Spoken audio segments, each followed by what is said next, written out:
My beloved child, you are disappointed because I am silent. But you do not know that it is precisely this silence that is driving the roots of your faith deeper than anything your eyes can see. You are afraid that I am slow to act. Yet you have never seen how I quietly move mountains and clear the road ahead of you. Do not be quick to conclude that I have abandoned you sometimes. I step back only to teach you how to stand, not to leave you to fall. Long ago, the prophet Elijah fled into the wilderness, exhausted to the point that he said, "Lord, it is enough. Please take my life."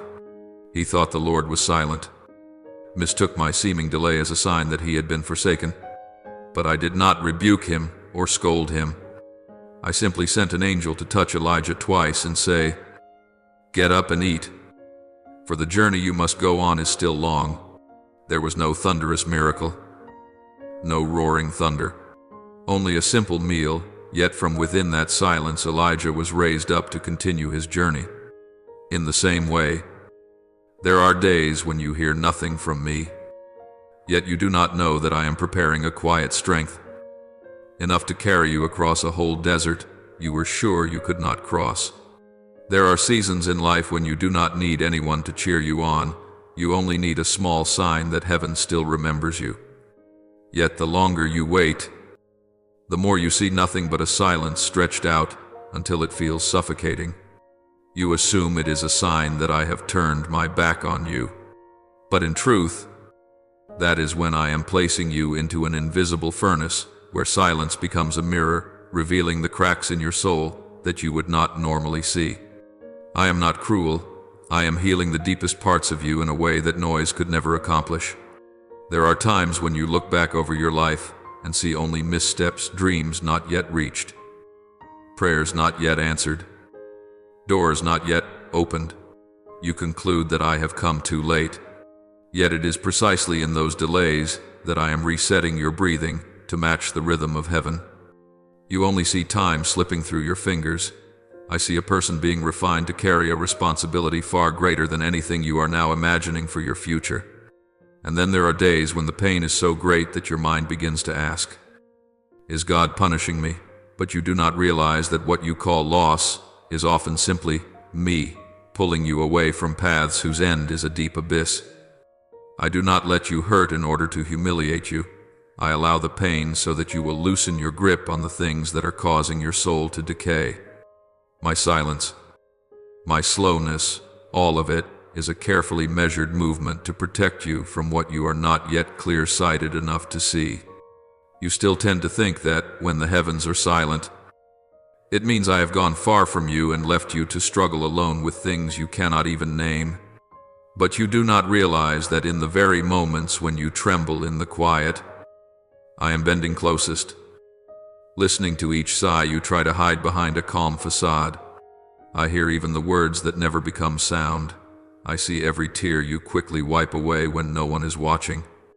And yet, simply because I do not answer at once, you fear that I no longer care.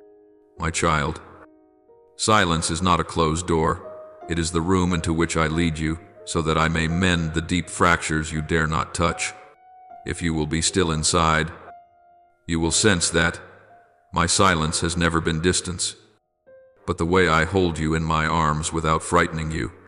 At times I allow the stillness to last longer than you would like, because I know there are things that cannot be restored in the midst of noise.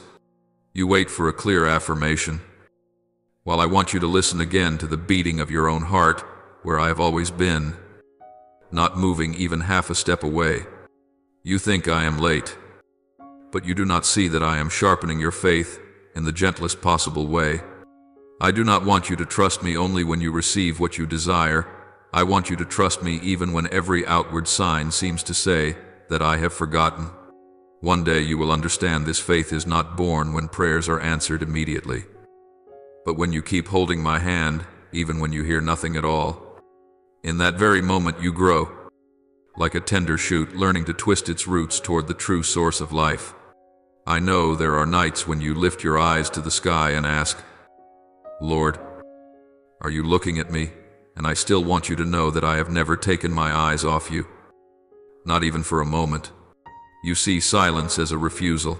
I see it as a cocoon cradling a soul that is about to grow stronger.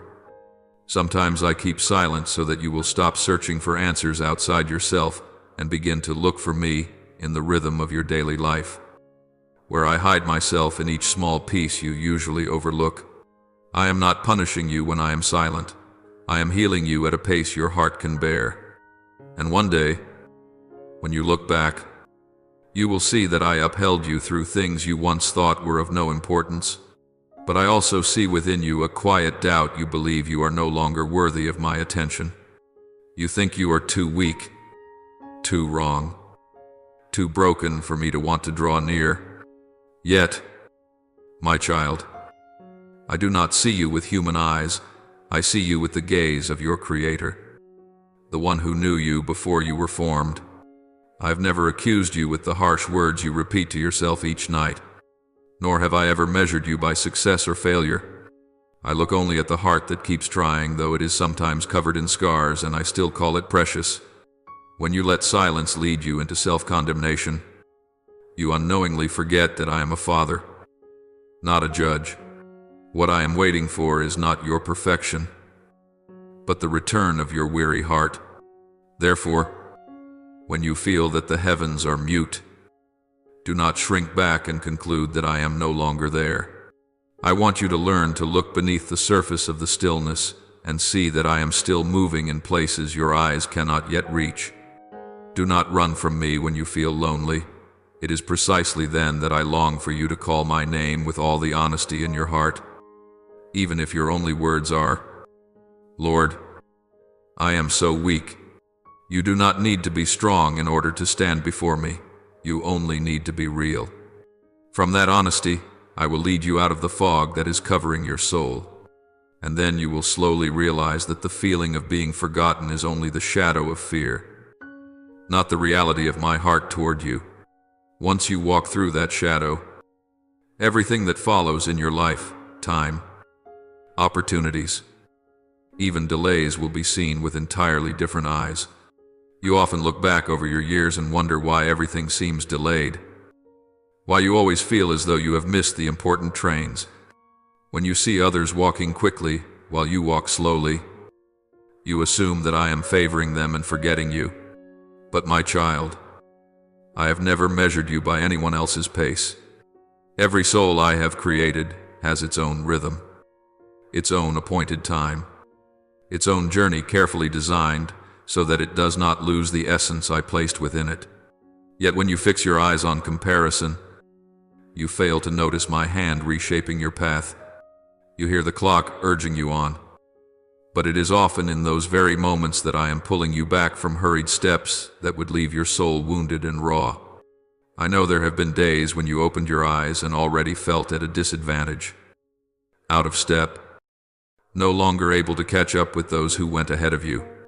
You look at your age, at the opportunities that have slipped through your hands, and you sigh quietly. Now it's too late. But I want you to understand that I do not operate according to the timeline you see. I am not in a hurry when you are in a hurry, nor do I panic when you are afraid. I work in the deep places of the soul, where time is no longer a chain or a limit. You think the long years that have passed were only an empty stretch, but they have been silently carving out perseverance, humility, and faith, things that early success rarely has the power to create. When you think you are wandering in circles, in reality you are walking along the very path I marked out for you beforehand. There are times when you come to pray with a heart weighed down because you feel your life is moving too slowly, and you blame yourself more than you blame me. You ask whether I am still writing anything for your future, or if the pages of your life have already come to an end. But I want you to know that I have never canceled the destiny I began. No closed door has the authority to destroy what I have ordained. You can see only the present, but I see the whole road from start to finish. What you call slow is, many times, the perfect pace to keep you from receiving things you are not yet ready to carry. My child, the fact that you have not reached the finish line does not mean you have failed. Sometimes it simply shows that you are living within the precise process of my timing. I also see in you a habit that quietly wears down your spirit. You keep comparing yourself to the journey of others. You see them going far while you seem to move only inch by inch. And you conclude that you are inferior or have been left behind.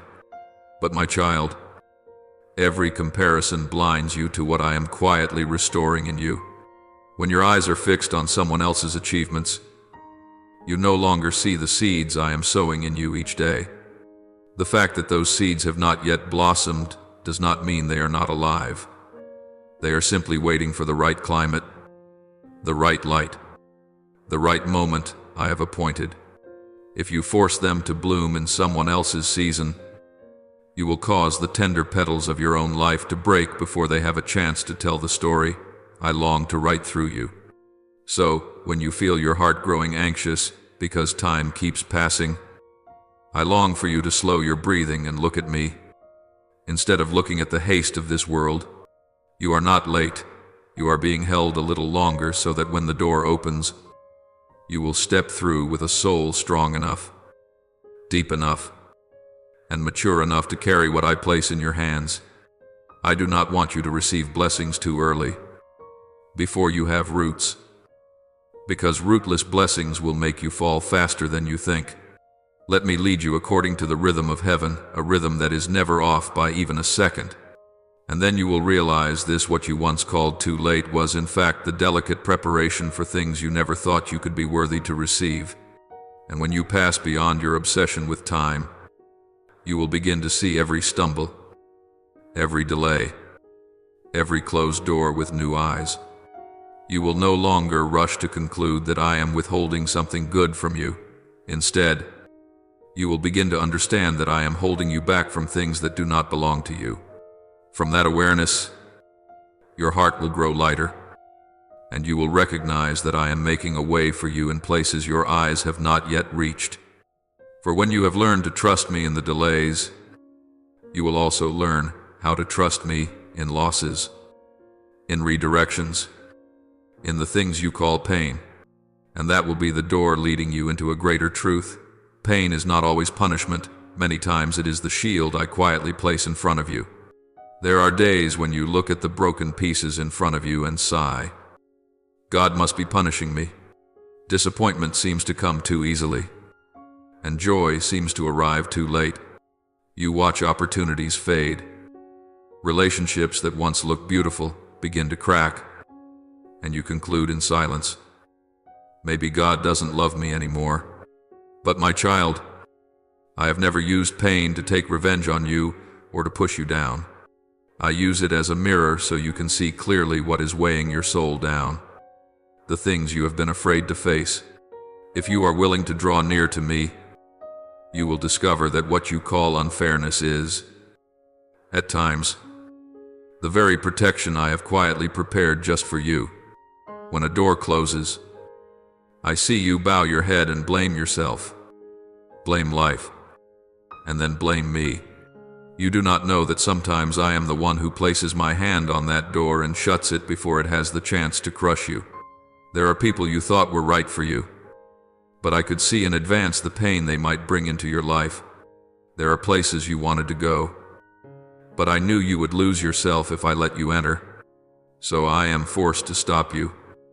Even when you cry because you do not understand, you only see that you have lost something you wanted. I see that I am saving you from a wound you would not be able to heal on your own. And one day you will thank me when your heart is quiet enough to recognize that what I withhold is never less than what I am preparing for you. At times I use delays to keep you from dangers that the human eye cannot foresee. Like the time you were angry because you were stuck on the road or missed an appointment you thought was a great opportunity. You were sad, frustrated, blaming yourself for being careless. But you did not realize that sometimes those very moments of being held back are what kept you far from a crisis I did not want you to face. I do not need to perform a visible miracle to protect you. Sometimes a small delay is enough to change the course of a destiny. If you would look at your life from a wider angle, you would see that behind each late arrival, each change of plan, each lost opportunity, There is often a deliberate arrangement I am quietly putting in place. I do not boast when I rescue you, I simply act.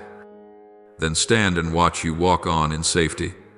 But I also know your easy habit, you tend to give me the face of those who have wounded you.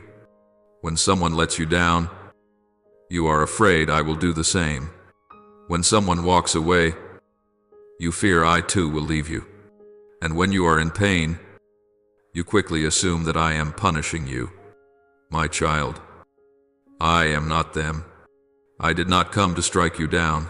I came to lift you up from consequences you yourself do not fully understand. If I wanted to punish you, I would have left you to sink deeper into your wrong paths. But no, I pull you back, even when you resist, because I know the things you cannot yet see. I love you not because you deserve it, but because you belong to me. And because you belong to me, I will not allow pain to drive you off course. So when your heart is bleeding, I do not demand that you be strong. I only want you to come near and tell me how you truly feel. Whether it is fear, anger, or disappointment, I am not offended by those emotions. I am only saddened when you try to hide them and bear everything alone. Let me step into the dark places within you, the places you let no one touch because you think they are too ugly. There I will show you that pain is only the soil being turned over so that I can plant something new. And when you allow me to walk with you, you will understand that pain has never been a full stop. It is only a comma that opens into renewal. From that awareness, you will slowly free yourself from the belief that I am punishing you, and begin to see that I am leading you toward a good you have not yet dared to believe you could receive. Then, when you have let go of your doubts about my love for you, you will begin to see events unfolding in a very different way. You will see that losses are no longer just losses, but the changing of soil for new seeds of life. You will see that turnings in the road are no longer detours, but precise adjustments to steer you away from the cliffs ahead. And you will see that I am not as far away as you thought. I am right beside you. At every step, with every sigh, every time you stand up again. Once you understand the meaning of pain, you will gently realize that not only has pain been misunderstood, you have also misjudged your own worth. And that will be the bridge that leads you to the next truth. You are not a flawed product of your past. You are being reshaped in the hands of a deeply patient potter. There are days when you look back at yourself and see only old scratches that have not yet healed. You remember wrong decisions, trust given to the wrong people, falls that fill you with shame whenever you recall them. Then you conclude that you deserve this, as if every mistake has turned you into someone who no longer has any value before me. But my child, I have never looked at you with the eyes you use to look at yourself. You see only a past full of fragments. I see a soul waiting to be made whole. I am not standing there to accuse you. I am standing there to pull you away from the harsh voice you repeat over and over in your own mind. If you would be still for a while, you would hear that my words are far gentler than the judgment you keep placing on yourself. When you blame yourself for what is past, I see you like a person standing before an old mirror, seeing only a distorted image of yourself and not realizing that it is the mirror that needs to be replaced, not your heart. The more you repeat, I deserve this, the greater the distance becomes between you and the restoration I have for you. You think I keep your failures in constant remembrance, but I have already placed them so far away that you are the only one still holding on to them. You call yourself by names I have never used: foolish, weak, worthless, getting what you deserve. Those words do not come from me. They come from the fear of being hurt again. You are using the past like a lock to chain yourself, while I long to remove it so you can step into a future shaped by my hands. You need only to relax your grip a little, and I will show you the new mirror I am holding out, where you are seen through the eyes of a father, not a judge. I want you to remember that you are only clay, and I am the potter. No one looks at the clay and calls it useless. They only look at the hands that shape it. You are not yet your final form. You are in the middle of the process. And the process always includes being pressed again, adjusted, even broken, so that you can be remade better. You thought the shaking in your life was punishment. But in reality, it is how I carefully reshape the parts that have drifted from my original intention. You are not abandoned in the furnace. You are placed there so you may become firm and strong. The vessel can never mold itself. It must allow the potter to touch it, turn it, adjust it, and sometimes hurt it a little so that it may become more beautiful. If you will let me work, you will come to understand that you are not broken beyond repair. You are being renewed. Little by little. I know you are tired of pretending you are fine, of trying to use your achievements to compensate for your deepest insecurity. You chase after the expectations of others, hoping that one day they will approve of you and your pain will disappear on its own. But my child, human hearts cannot be your place of healing. They are only a place that leaves you more exhausted. I do not wait for you to become strong before I come to you. I wait for you to admit you are weak so that I can be strong in your place.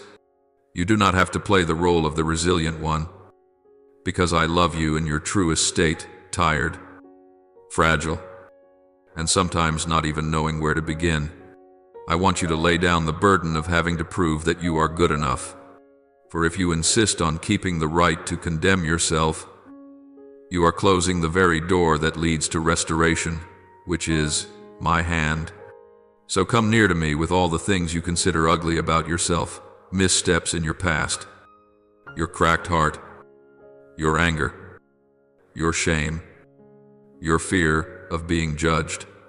I am not unfamiliar with these things. I have seen them long ago and still chose to love you through every stumble. Do not hide yourself any longer behind words of self-condemnation. Let me wipe clean the way you look at yourself, so that you may know you are not the final product of your mistakes. You are a page I am still writing on, not a discarded fragment. And as you begin to recognize your true worth in my hands, you will feel your heart grow lighter and your steps more steady. From there, you will come to understand why I do not want you to merely survive reluctantly. I want you to rise, not only to find peace, but to become living proof that restoration is real and is still unfolding in you day by day. Then, at some point, when your soul is no longer bound by the voices of the past, you will find yourself called to something greater than mere existence. You will begin to see that life is not just a string of attempts to get through the day, but a journey of being sent to reach others.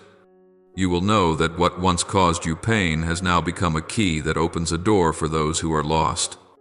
And you will understand, quite naturally, that I do not restore you merely so that you can feel better.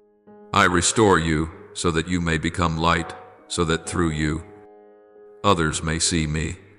And from that awareness, you will be ready to step into what comes next, living not just to survive, but to carry blessing wherever I place you. There are times when, after too many blows, you only have enough strength to say one thing to me: just let me have some peace. That's all. I understand that, because I see that you are so tired you no longer dare to dream of anything more.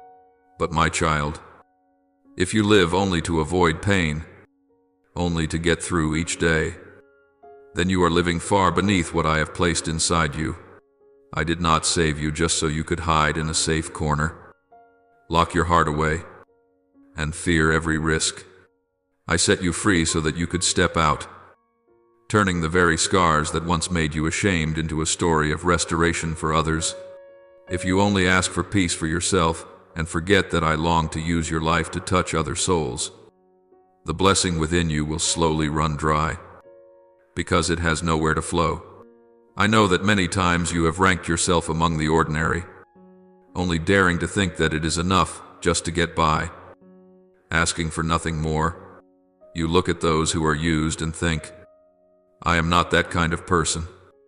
And so you retreat into your small, safe zone. But my child, I do not choose people by human standards. I do not look for the perfect. I look for those who have been broken, who have thirsted, who know what the depths feel like, so that when I lift them up, they understand the true value of grace. You say you have nothing to give, but I see in you a treasure that has been formed precisely through the seasons you thought were all loss. All I need is for you to dare to place into my hands the little you think you have. I will break it, bless it, and distribute it to far more people than you can imagine. The battles you are facing are not only about money, emotions, or relationships, as you think. Behind them is a spiritual clash, because on your life there is a calling that hell is very afraid you will discover. You think you are only trying to survive the day, but in truth, both I and the enemy of your soul know that you were created to do far more than that. Every time you want to give up, there is a whisper telling you that your life is meaningless. That is not me. That is the voice that wants you to forget that you are sent, so that you will accept living like a faint shadow in this world. I did not create you to be a silent extra in the background. I created you so that my light in you, however small it may seem, would be enough to shine for someone who has lost their way. When I lift you up, even just a little, I do not do it so that you can proudly say you have made it. I place you in new positions, new relationships, new opportunities, so that through them people may see my fingerprints on your life. I do not want you to show off what you have achieved. I want you to tell of the one who led you through the days when it seemed there was no hope left. The scars in your heart, the traces of your tears, are not things you must hide. They are evidence that you have walked through the fire without being consumed because of me. When you dare to tell others how weak you once were, I will use that very weakness to comfort those who are standing exactly where you once stood. You do not need to have a perfect sermon, you only need a genuine life. And I will use that as a living testimony. Therefore, my child, do not only ask me for blessings so you can be comfortable, then clutch those blessings to yourself as if you are afraid they will be taken away. Blessing truly grows only when it flows through your life to others. If you cling to it, it will turn into fear of losing it, rather than the joy of giving. I want you to step out of the mindset of just surviving and begin to ask me, Lord, where do you want to use me today? That question will change the way you see each day, from merely counting down time to receiving every day as an opportunity to do small things of eternal value together with me. And when you live like that, you will see that every pain, every delay, every furnace you once blamed me for was never wasted. All of it has been gathered and woven into a story that only you carry, so that every time you share it, those who listen will recognize this is not luck. This is the hand of God upon a life that dared to be used by Him. The world keeps pressuring you to keep a calm face, to always appear strong, successful, in control of everything, as if showing even a little weakness means you will be despised and left behind. But I do not look at you that way. I know you on the days when you shine, and also on the nights when you sit in a daze staring at an empty wall. On the mornings when you do not want to leave your bed because your heart is so heavy, when others only want to hear stories of victory, I listen even to the sighs you think no one would ever want to hear. When people run out of patience with you, repeating the same sadness over and over, I still quietly sit beside you, looking at you with eyes that do not grow tired. At times you think of yourself as someone who came too late, who missed out, who burned up your youth on relationships, goals, and illusions that now, in hindsight, feel only empty. You feel as if your life is ruined, as if you have wasted the time I gave you. But when I look at you, I do not see only your mistakes and your falls. I see a heart that, though bruised, still beats. A soul that, though it once wanted to let go, Is today still here? Still with a bit of courage left to breathe, to exist, to dare to speak with me, to me. The fact that you can still stand after all the times you have fallen is a beauty that surpasses any title, status, or accomplishment the world praises. Trophies, certificates, and compliments will all gather dust. But a person who dares to rise after pain, who dares to return after wandering, in my eyes, that is a spiritual victory far greater than a flawless life that has never made a mistake. You are still here. You still call me Lord. You still dare to call yourself my child, even though you have often felt ashamed of your own wounds. And that pleases me far more than you think. I do not want you to use all that you have not yet done as grounds to condemn yourself day after day, like a harsh judge constantly demanding that you be the most perfect version of yourself. You do not need to stand before me as if standing in a courtroom, defending yourself and proving that you deserve another chance. I already know everything. I am not holding a comparison chart in my hand, measuring how many years you are late, how many steps behind, how many opportunities you have lost. You are you, not a copy of anyone else. And the journey I am writing for you does not duplicate anyone's path. Every child I create has a unique rhythm, and if you keep forcing yourself to run at someone else's pace, you will collapse before you ever reach what I truly intend for you. I understand why you keep comparing yourself to others, because you are afraid of being forgotten. Afraid that if you are not as good as they are, you will be left behind. But in my kingdom, no child is surplus. No one is left over. No one is too late and therefore has no share. Those thoughts do not come from me, but from the fear in your heart, from the voice of the world that keeps demanding you prove your worth by results, by speed, by position.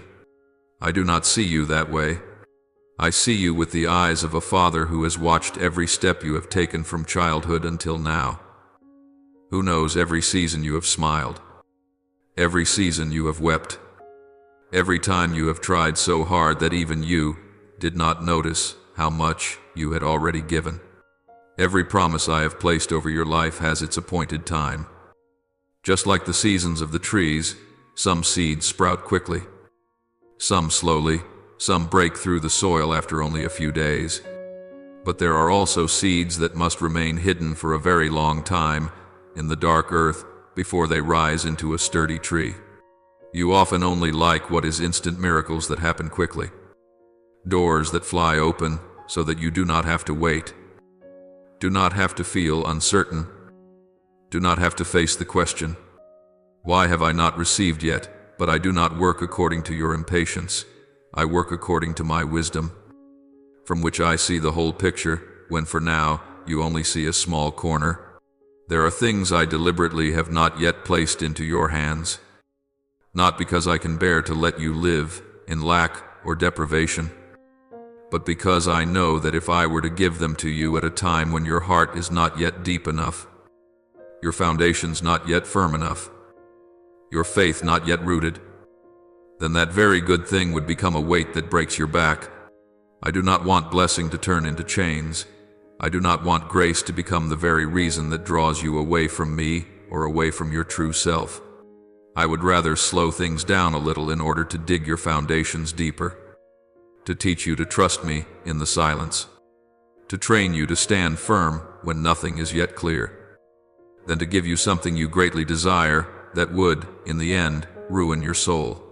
You often think that in these past years you have gotten nothing, that you have missed your youth, killed time in foolish choices, in misdirected relationships, in jobs that led nowhere, in long repetitive days where you saw no progress. You look back and see only a chain of waste for your life. But I see those years as a hidden workshop of refinement that few notice. I have used those seemingly meaningless days to soften you in the places where you were stubborn, to make you more sensitive to the pain of others, to break the deep, secret pride that you would not have recognized if you had succeeded too quickly. I have used the wounds in your relationships to teach you to discern what true love is and what exploitation is, so that next time you can recognize the real value of those who know how to cherish you. I have used the nameless tasks, the years of quiet labor that no one acknowledged, to teach you perseverance, endurance, and doing things for me rather than merely for the praise of people. There is no season in your life that is superfluous. There are only seasons whose meaning you have not yet fully understood.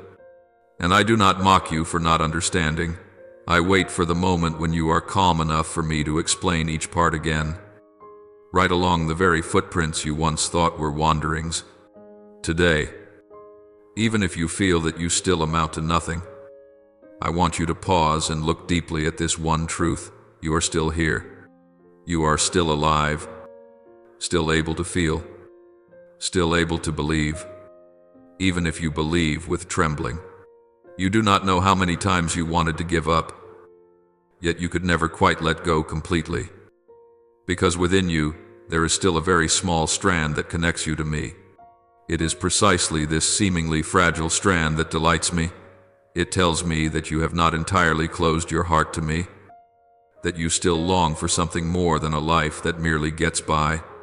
Do not despise the fact that you still sit and stay, still read, still listen, still talk with me. That is already the sign of a soul that refuses to let darkness swallow it whole. I do not expect you to become a hero overnight.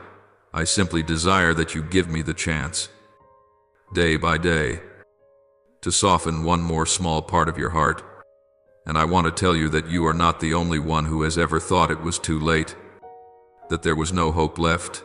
Many whom I dearly love have also gone through long years that felt like a desert, that seemed like my silence, when in reality I was writing the deepest chapters of their story. You often ask yourself, if so, when will it be my turn? When will I clearly see what you have promised?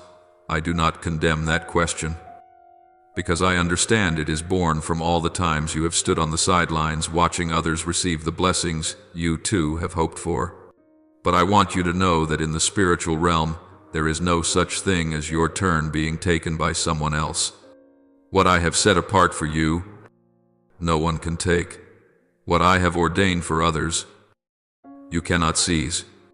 Each person has a portion that is uniquely theirs, and the time for that portion to be revealed is also uniquely appointed.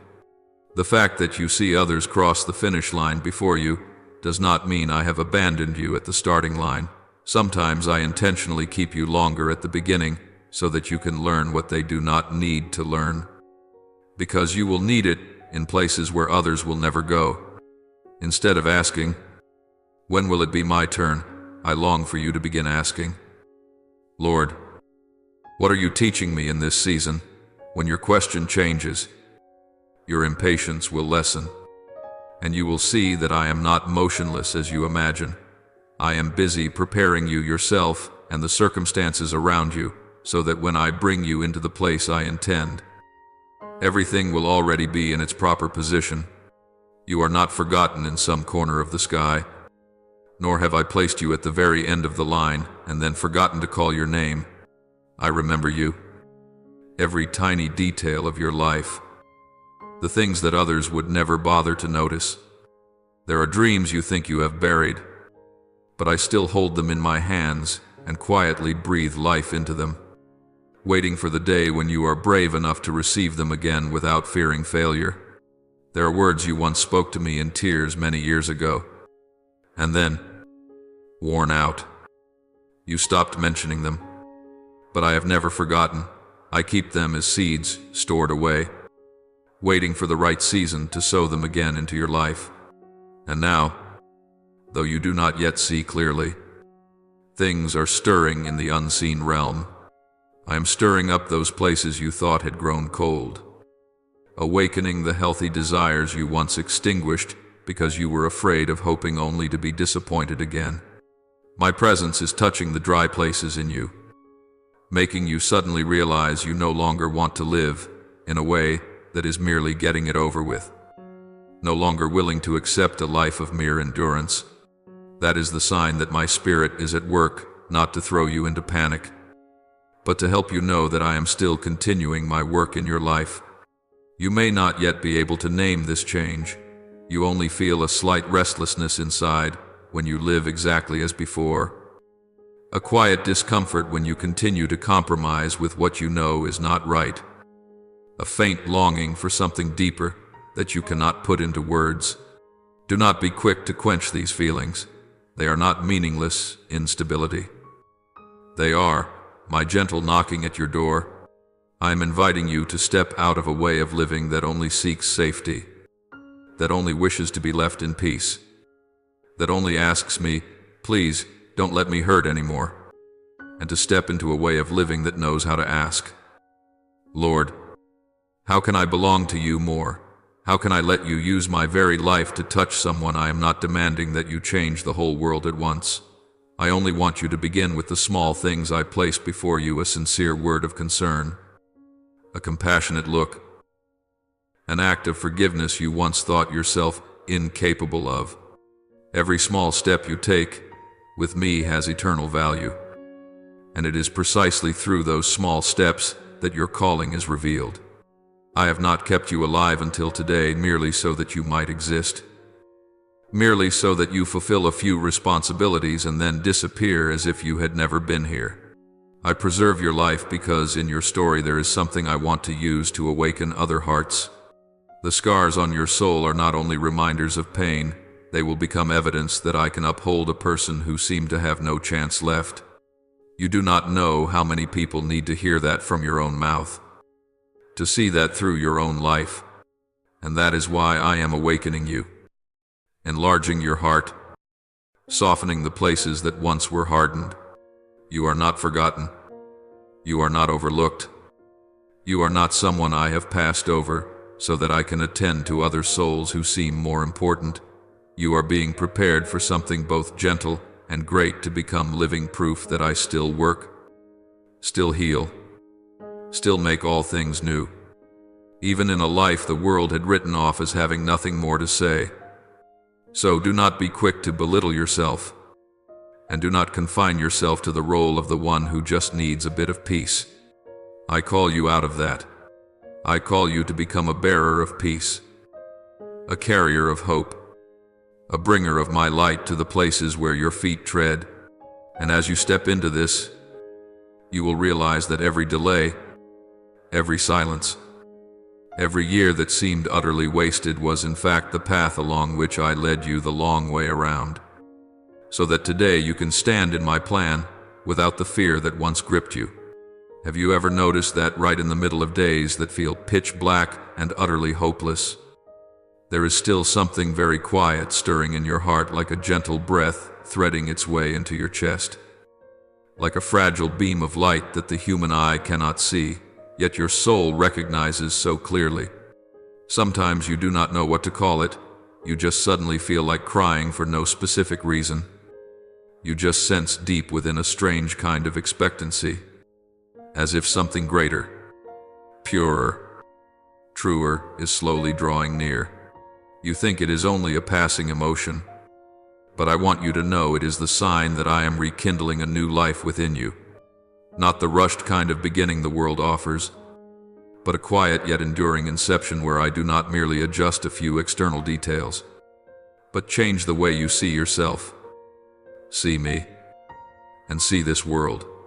You often shrink back, thinking you are too ordinary, too small, too full of mistakes, too late for anything that could be called being used by God. But you forget that I have never written any plan based on the standards of the crowd. I do not look at your age to decide whether you are still in time or already too late. I do not use your failures to stamp ruined over your life. I am the one who has always chosen those who were overlooked, who keeps calling the names of those whom no one seems to count, who raises up souls that once condemned themselves. I am a father very different from any face you have ever met. I can take a life that has been labeled a failure and turn it into living proof of how deeply I love and how far my power can go. The weaker you are, the more easily you can become a clear glass through which My light can pass so that others may see, because then they will no longer be able to say, "That is your strength." They will only be able to acknowledge, "Surely someone must have intervened." But my child, for you to become that kind of witness, I have had to guard you many more times than you realize. If one day you were to sit down in silence and honestly ask me, "Lord, how many times have you protected me without my knowing it?" you would probably fall quiet in astonishment. Do you remember the time you were so upset because of a traffic jam? Because some tiny incident completely disrupted the carefully planned schedule of your day, and you concluded it was an unlucky day. Yet, if I were to pull back the curtain and show you what lay ahead, you would see that the place where you think you missed your chance was exactly where an accident had just occurred. And if you had arrived on time the way you wanted, you might not be here now, sitting and talking with me. Do you remember the phone call you were waiting for? The promise that seemed as solid as stone, and then suddenly went silent, without a single explanation. You lost sleep over it. You decided you weren't good enough. That's why they failed to show up. Why they changed. Why they abandoned you. But when I saw that call never come, I saw your future being shielded from a relationship that would slowly erode your dignity and your peace. I know which sweet words would turn into chains. I see in advance which smiles would become blades. I can measure the depth of the wounds you would never be able to foresee. That's why there are messages I do not allow to be sent, promises I allow to break, golden opportunities I myself let slip out of your hands. Even as I hear your sighs, even as I see you blaming yourself, blaming others, and even blaming me, I take no pleasure in seeing you cry over such things, but I accept letting you hurt a little now to spare you from a pain 1,000 times greater later on. You look at a single door as if it were everything, but I see the entire corridor that stretches out behind it. Some invitations seem so desirable. Some relationships appear so complete. Some projects look as if they will bring you status and a name. Yet hidden inside is the price your soul would have to pay. Sleepless nights, the distortion of your character, the gradual loss of the simplicity in you that I love. I cannot allow you to trade your soul for something flashy and short-lived. That is why there are times I choose the way you least expect. I slam that door shut. I sever the connection you want to keep. I let everything fall into a strange, heavy silence. To you, it looks like loss. To me, it is redemption.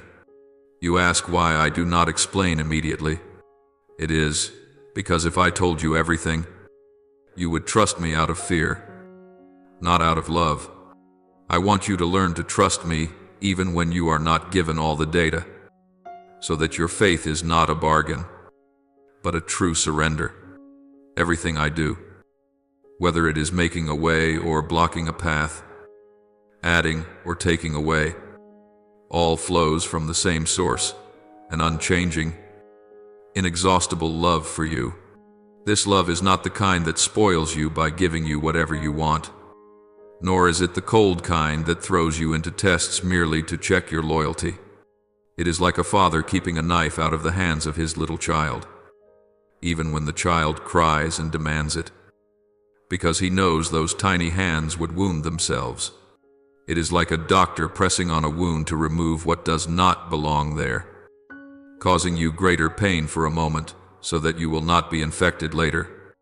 There are times I allow you to pass through things that bring you to tears, not because I enjoy seeing you collapse, but because I know only such experiences can awaken in you a new depth, a compassion you did not have before for the pain of others. I do not waste your tears.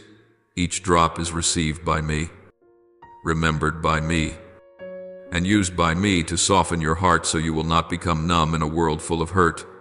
When you begin to recognize this, you will stop seeing every disruption in your day as a bad omen or bad luck, and you will be slower to conclude that I am against you whenever your plans fall apart. Instead, you will learn to ask a different kind of question, Lord. In this situation, what are you protecting me from? What are you teaching me? What are you preparing me for ahead? That question is not the question of a resigned victim, but of someone beginning to step into spiritual maturity, where they no longer see themselves as a victim of circumstances, but as one who is being led in every step. When your mind shifts from accusation to seeking meaning, you will sense a deeper peace even before anything on the outside has changed. You will no longer need to hold everything in your own hands, because you know that I hold what you cannot see. And then you will understand more deeply a truth you once only heard with your ears. Nothing comes to you without passing through my hands first. And my hands never do anything except out of love for you. Do not think that these quiet protections are merely so you can get through life in peace and nothing more. I do not guard you from one danger just so you can turn your back and continue living as if I were never there. I preserve you because you are part of a larger plan that I am unfolding on the earth. Every time I pull you back from some pit, I am not thinking only of you. I am also thinking of the people you will one day meet, those who stand at the very edge you once stood on. I want that when you look at them, you will not only see their problems, but also recognize your own reflection from years past, so that you can offer them not just advice, but testimony. I have been there, and this is how the Lord brought me out. That is why I do not erase every trace of the battles you have fought. I only draw out the poison, leaving the wisdom so you can become a support for others. The blessing I pour into you is not meant to be a stagnant pond, but a living stream flowing through you to water other dry and thirsty places. When you realize that you are saved, preserved, and protected, not just so you can be safe, but so you can be sent, you will begin to live with a different posture. You will ask less often, when will I receive more, and more often, today, what can I give to someone from what I have already received?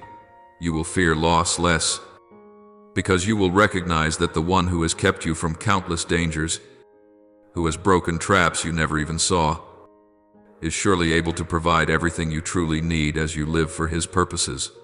You will no longer live like someone who only hopes to escape disaster, but like a person who knows they are in the army of a good king, a king who does not push you alone onto the battlefield, but also does not leave you forever hiding in a shelter out of fear.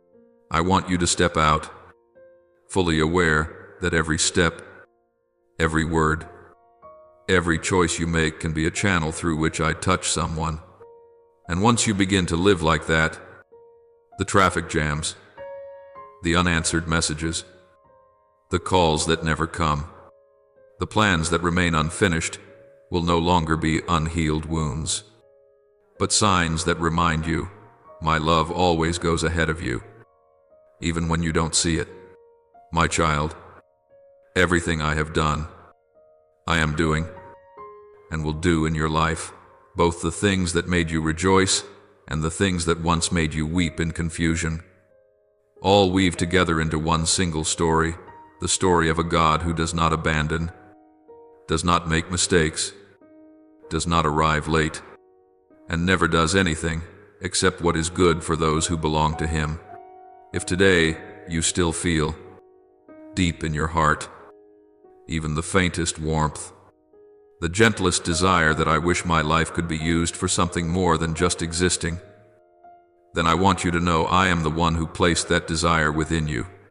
I am calling you out of a way of living that merely survives, into the life of someone who is sent, not in your own strength, but in mine, the one who has so many times kept you from things you never saw, just so you could stand here, alive, breathing, ready to answer, Lord.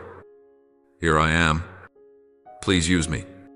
You keep running to me with a long list of questions, all the whys and whens and how long, as if the value of our relationship were measured only by how quickly and how clearly I answer you, and by whether my answer matches your expectations.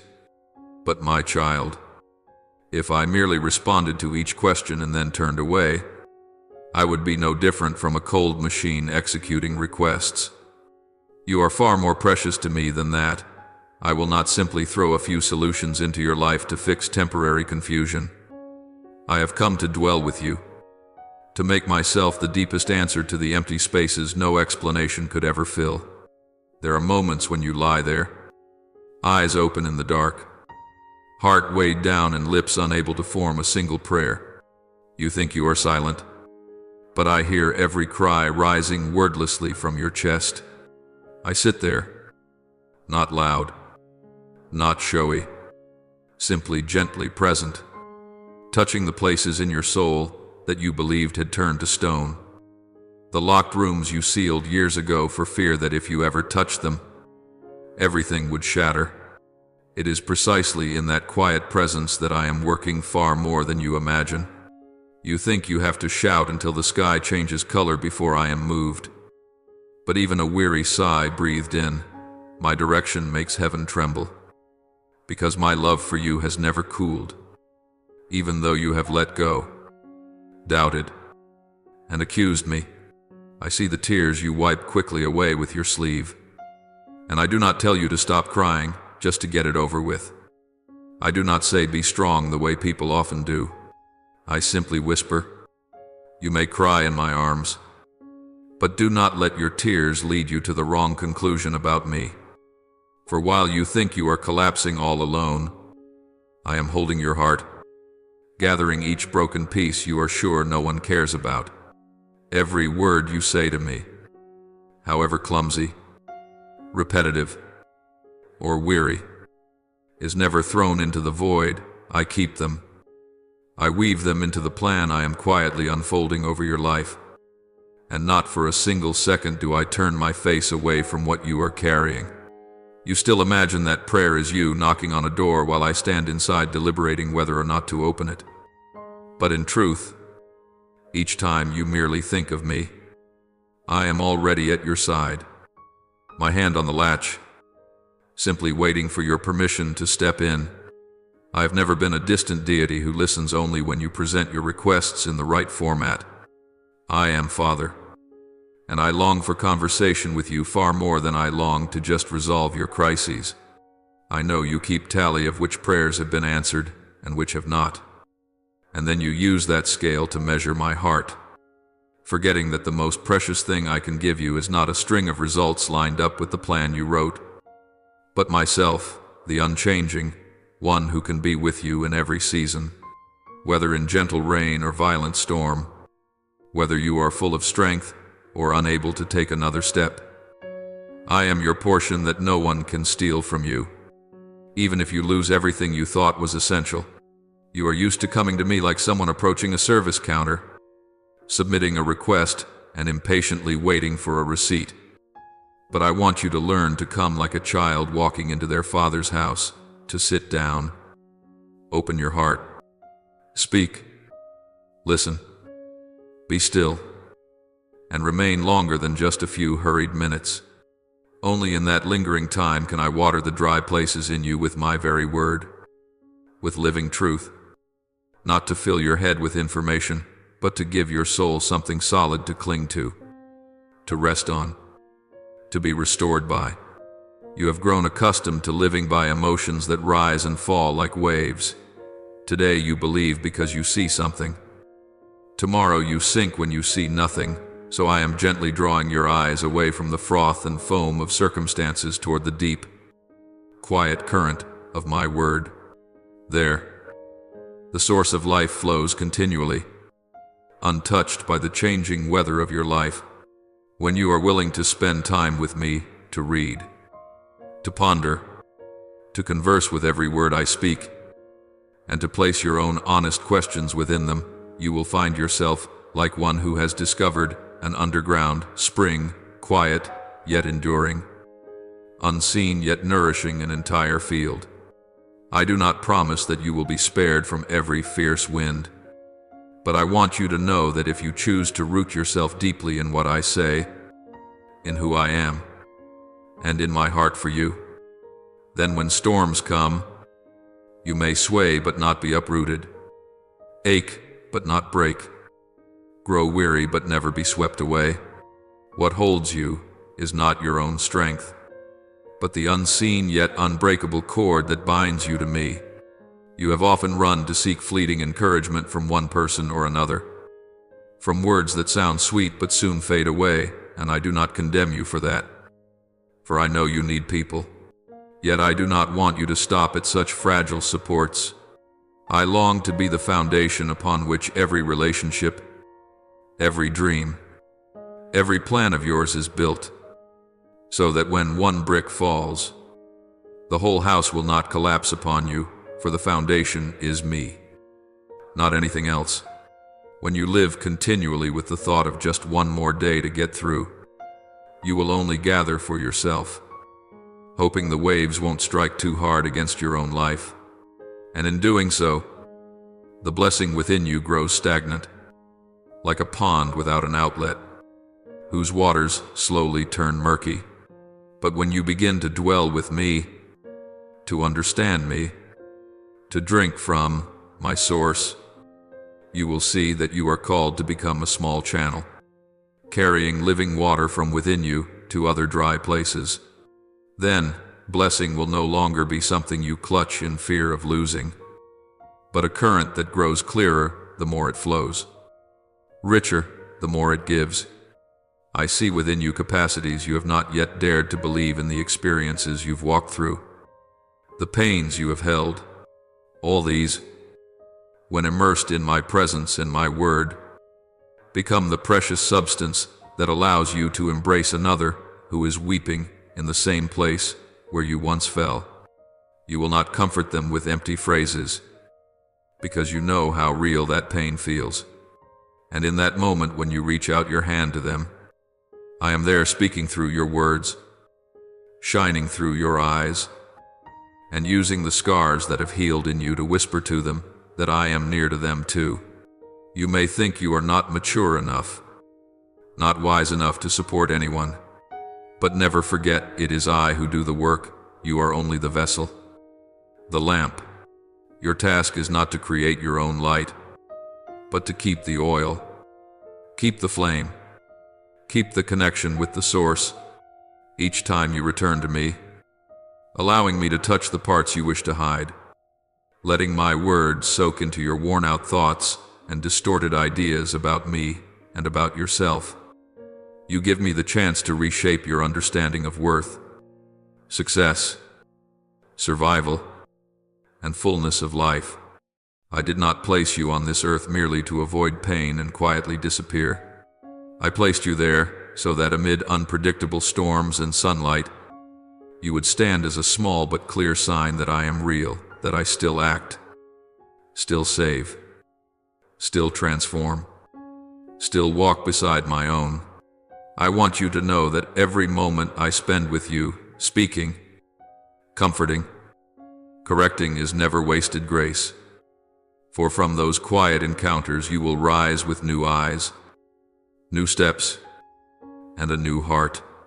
Those around you will sense something hard to name, yet unmistakably real and magnetic. It is my fragrance upon you, not outer brilliance, but a deep peace, a strange patience, a gentleness amid tension, a steadfastness amid uncertainty.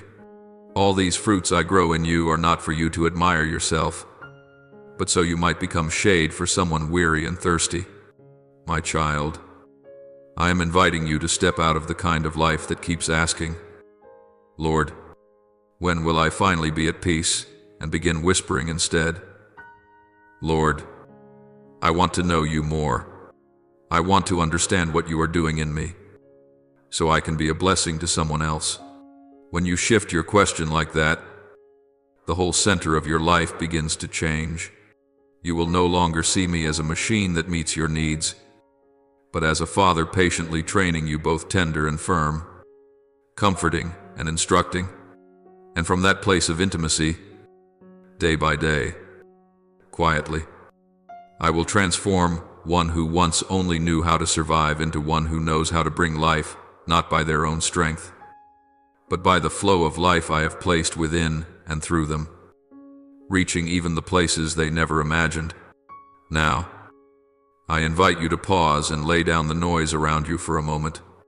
Whether you sit in a small, crowded room, on a packed bus, or in a corner cafe where no one knows your name, I still call you to one simple act: close your eyes, not to escape reality, but to give me a small open space amid the chaos of your thoughts. You do not need to strain to feel anything or imagine something lofty. Just breathe slowly, release your grip, and let your soul grow quiet. In that very moment, I am already there, not in some distant heaven, but right beside you, like the quiet embrace of a father covering his exhausted child who has no words left to speak. What you thought was an empty void within is the very place I have chosen to enter. If only you will open it to me. As your heart settles, you will begin to sense a gentle warmth seeping into places you thought had long grown cold. It is not loud, not dazzling like fireworks, but like a soft stream flowing through the desert of your soul. I do not come to make you tremble in fear, but to lift the heavy stones you have grown used to carrying. My love is not a theory for you to memorize. It is a living presence surrounding you, touching the places no one else has reached, not even you. There are depths of loneliness you've never dared to speak of, yet I have chosen to dwell right there. And as I do, you will gradually sense something shifting inside, not that all darkness vanishes at once, but that a single beam of light shows you are no longer sitting alone in the night. You will not leave this moment the same as when you entered it. I do not promise that every problem will disappear after a few minutes with eyes closed, but I promise to touch the places you have avoided for years. Sometimes, a single moment of letting me come close loosens the chains that have long bound your heart. The rigidity within you that whispers saying, "Nothing ever changes," begins to crack, and into those small cracks, I plant a tender seed called hope. Fragile as it may seem, it holds power enough to push back the thoughts that try to drag you into old numbness. You may not yet see it clearly, but deep within, a quiet turning has begun. Your soul is turning back toward me. Even if you do not yet have words for it, you think your faith has left you long ago, but truly it has only curled up to rest after storms too strong. Today, as you sit still before me, that flame is being rekindled not by grand displays, but by a soft whisper within, "I am still here. I have not stopped working." That voice does not shout or demand. It moves like a thin breeze, stirring the heavy curtain around your heart. You may not understand how, but among your usual flood of weary thoughts, a small question flickers. What if there's still hope for me in that very question? Faith is lighting its first sparks again. It does not deny the wounds you have suffered, but it gently tells you that those wounds are not the final chapter. Perhaps these days you felt a strange restlessness you can't explain. Outwardly, everything seems the same job, the same room, the same faces. Yet inside, you feel as though something is about to happen, as if you're standing on the threshold of something new you cannot name. You think it's mere anxiety or oversensitivity, but I want you to know that often this restlessness is the bell of my spirit ringing within you. I am stirring you from the slumber of just getting by, to tell you no, your story with me is not finished here. This is not the end. This is a transition. If you would pause and ask, "Lord, are you calling me?" you would begin to see that you are no longer a bystander to your own story. My timing is not like the calendar you hold. You measure years by wrinkles, by lost chances, by the feeling of lagging behind others. But I read time by what has been formed inside your soul. The years you thought were wasted were the very seasons I used to soften hardened places, to humble your pride, to peel away the layers you used to hide your fear. The nights you thought were only full of useless tears, I gathered every drop like rain watering the deep field within you. When the storms have passed, those tears will become the roots that anchor your faith deep into the soil, so that when new winds rise, you will not be uprooted as easily as before. You often think, my silence is a harsh test, a trial of endurance. In truth, I am teaching you a new language, the language of trust without immediate proof. When I do not respond the way you expect, you learn to sit with yourself, to face the questions you once drowned out with noise. You begin to see what you have placed your hope in more than in me, the standards by which you have measured your worth. My silence exposes the false supports you've leaned on, so that when they crumble, you can return freely to the only foundation that never shakes. This is not cruelty, it is healing at its deepest level. I know there is still a voice inside you that whispers, it's too late for me. My youth is gone. My chances are lost. My strength is fading. It's easy to believe your only task now is to endure until the end. But my child, I have never been bound by age, circumstance, or the record of your past. I once called a man when his hair had turned gray, when he had resigned himself to small expectations, and from him I raised a nation beyond counting. I once sought another who had fled from his past and lived quietly in the wilderness to forget his old dreams, and into his hands I placed a mission that changed history. These stories are not ancient legends. They are my reminders that I do not only work with those who start early, I delight in beginning again with those who think they are finished. You are not in the wrong place. You have not wandered so far off the path that you cannot come back. Even in the darkest bends of the road, I am still weaving every detail in preparation for what lies ahead. You, as you are now with all your scars, the costly lessons, the painful falls are exactly the person most suited for the next part of the journey I am unfolding. Not the version scrubbed clean of every trace, not the perfect image you try to perform, but you, as you are in this very moment, are the material I desire to work with. I have placed you here, in this time, in these circumstances, not because I ran out of options and had to settle for you. On the contrary, I know well that what is coming will require a heart that is soft, humble, willing to listen, willing to yield, and that is precisely what the years of waiting, of silence, of tears have been shaping within you. No stretch of your life is superfluous, in my eyes. The seasons when you felt yourself going in circles with no way out, the relationships that shattered, the unfinished projects, the prayers that seemed to vanish into empty space, all of it has become material in my hands. I do not waste even your mistakes. I turn them into experience, so that later you will know how to support others who stumble in similar places. I do not waste the nights when you collapsed over your desk from sheer stress. I use them to deepen your understanding of the weariness in the person beside you. I do not waste the times when you thought you had ruined everything. I make them the foundation on which you learn about grace. In my hands, no shard of your life is reduced to mere rubbish. Your voice today may still tremble, but the time will come when it resounds more powerfully than you imagine, not because you have amassed much knowledge, but because you have lived what you will speak. You will not talk about comfort as a dry theory. You will recount the nights when I myself lifted you up. You will not talk about faithfulness as a slogan. You will recall the days when you thought I had abandoned you and then suddenly realized I had never left. And when you open your mouth to share, hearts standing on the brink of despair will receive a new hope. They will see that if I could do this with you, I can do it with them as well. Your testimony then will be like a key unlocking the invisible chains in the hearts of those who listen.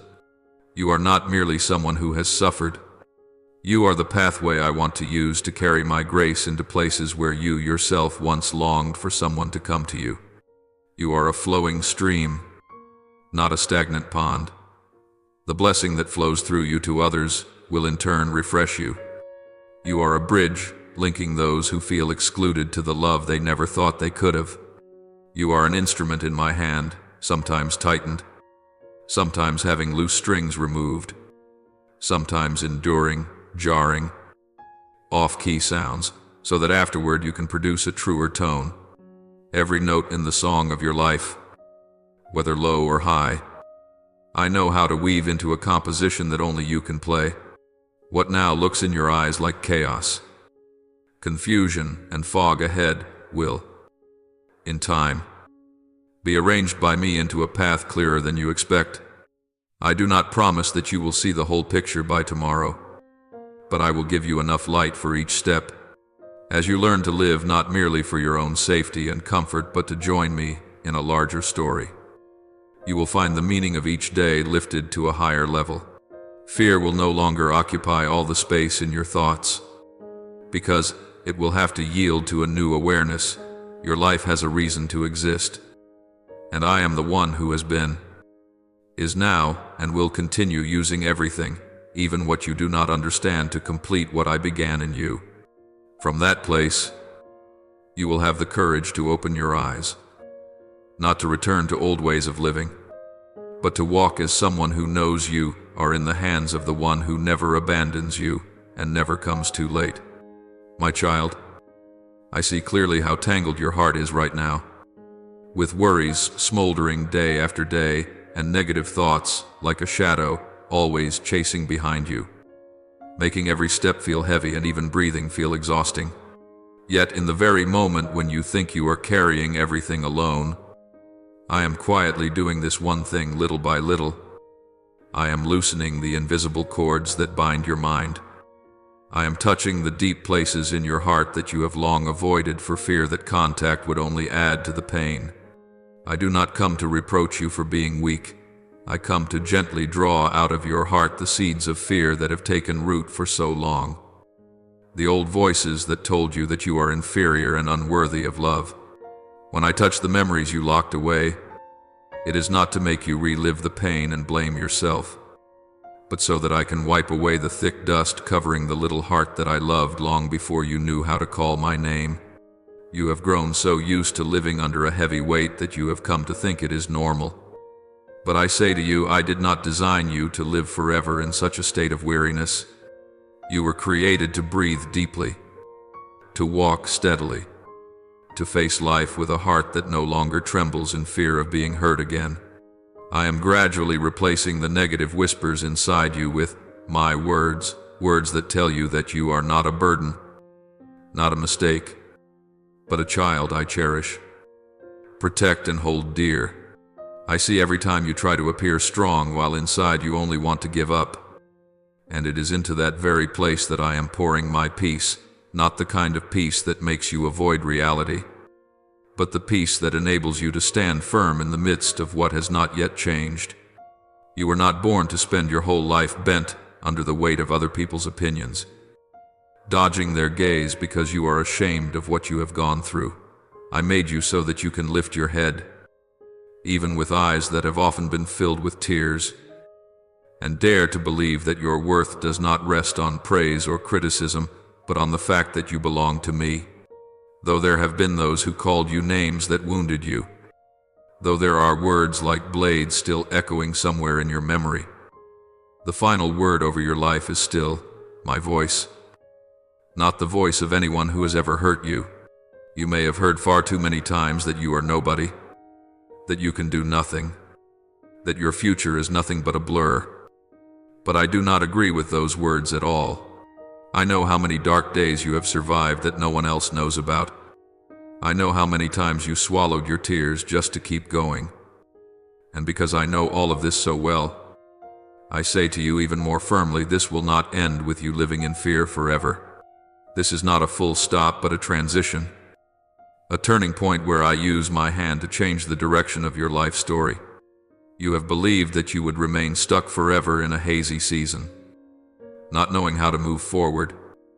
But I tell you, you will come out of this season, not by gritting your teeth in your own strength, but by being upheld by mine.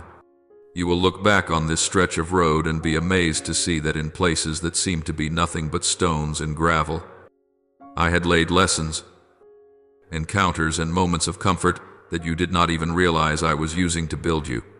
Every valley you pass through has its purpose. Not one of your steps falls into meaningless emptiness as long as your hand is still placed in mine.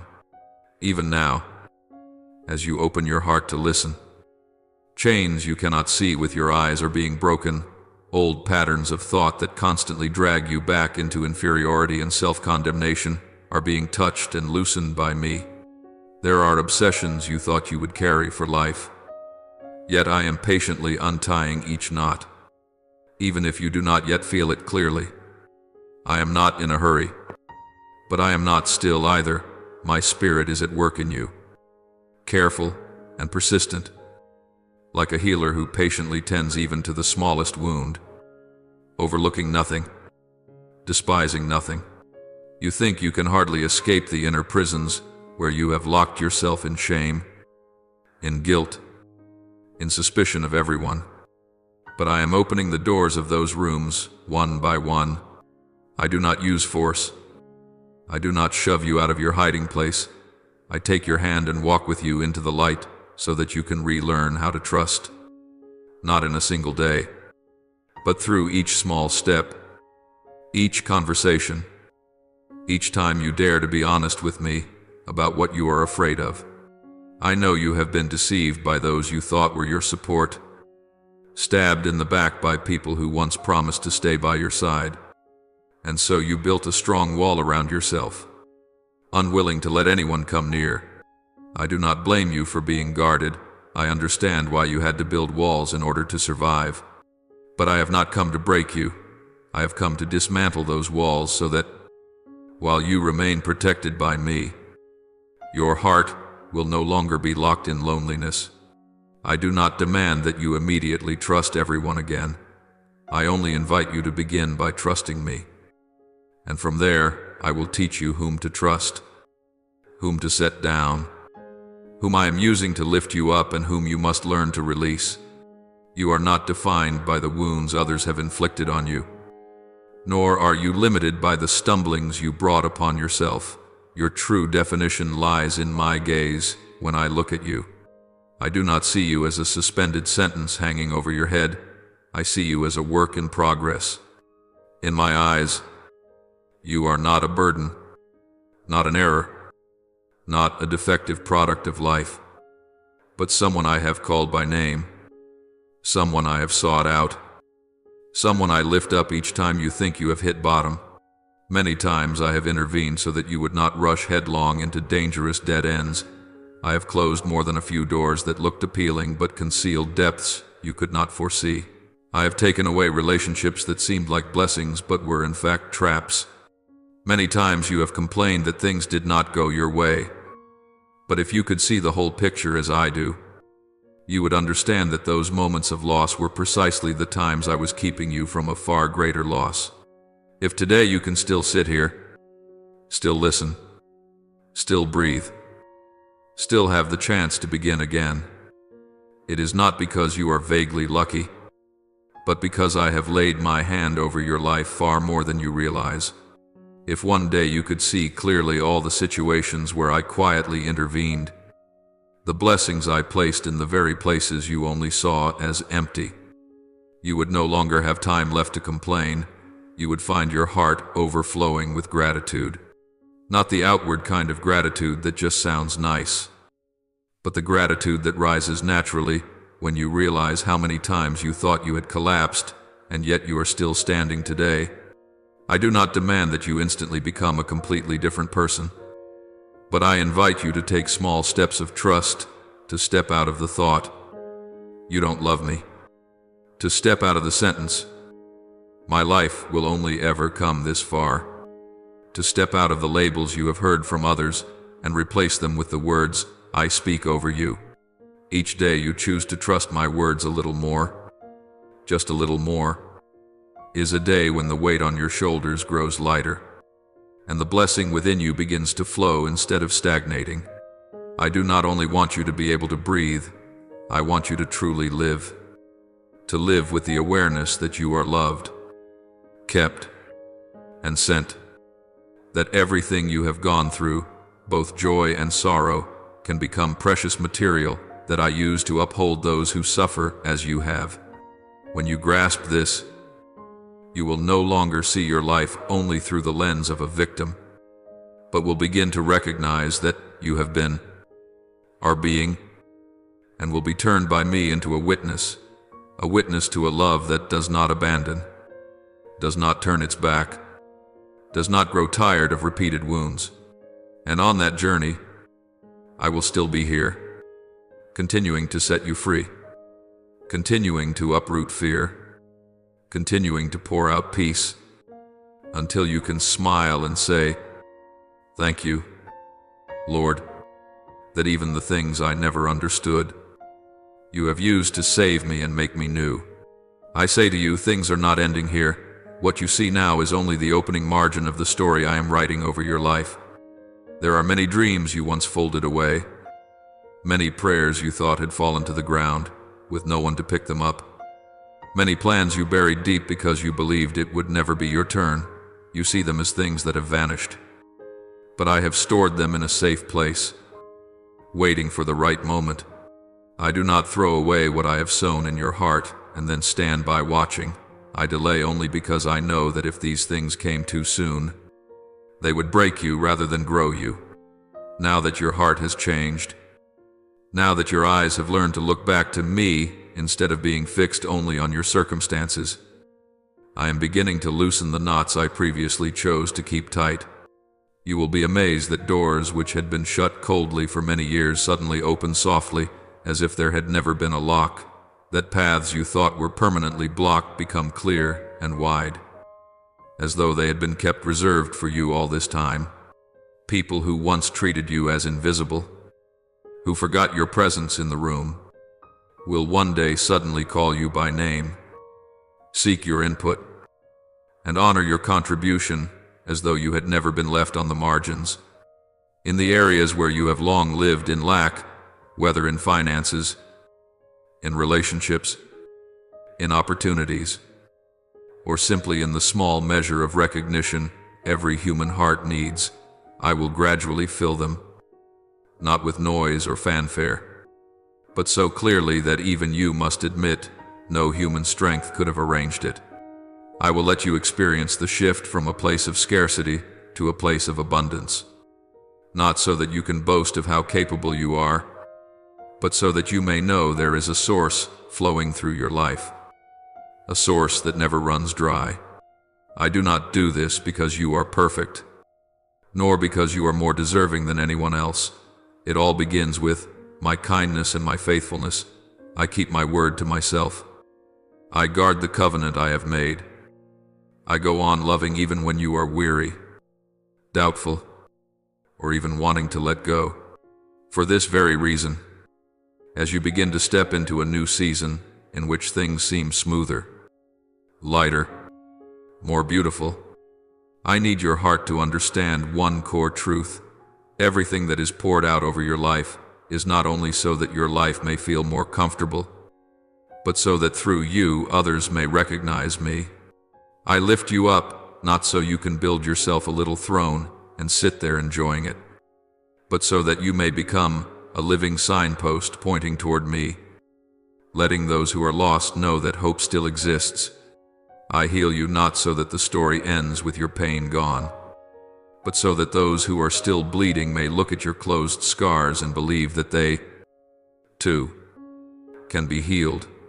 Therefore, when you begin to see good things coming to you, job doors opening, healthy relationships, new steps forward, inexplicable favors, do not let your heart grow careless and forget the nights you once cried alone and called out to me in exhaustion.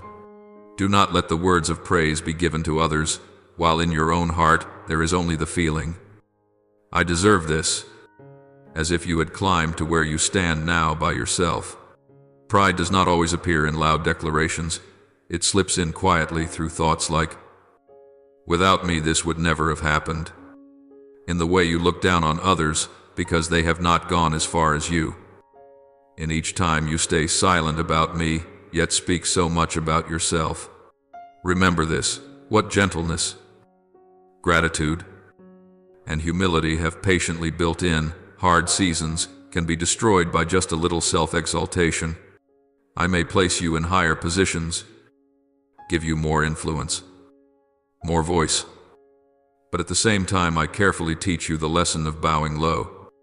For only those who know how to humble themselves before me can stand firm before the temptations that will come with that increase.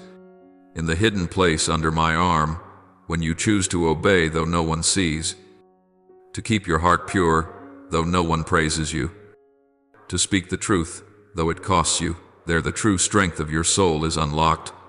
That strength is not the ability to force others to listen to you, but the ability to stand when the wind changes, the unshaken peace when everything around you shifts, the love that does not die even when you are misunderstood. You are not listening to these words by accident. It is not random that you have come across this message amid all the noise out there. I arranged for you to read, to hear, to pause here, because I know that inside you a new threshold is approaching. This is not just a sentence to make you feel better for a few minutes. This is a word that awakens the deepest part of you, the part you let fall asleep because you were afraid to hope and be disappointed again. I am touching what once burned bright, but has been covered by your dust.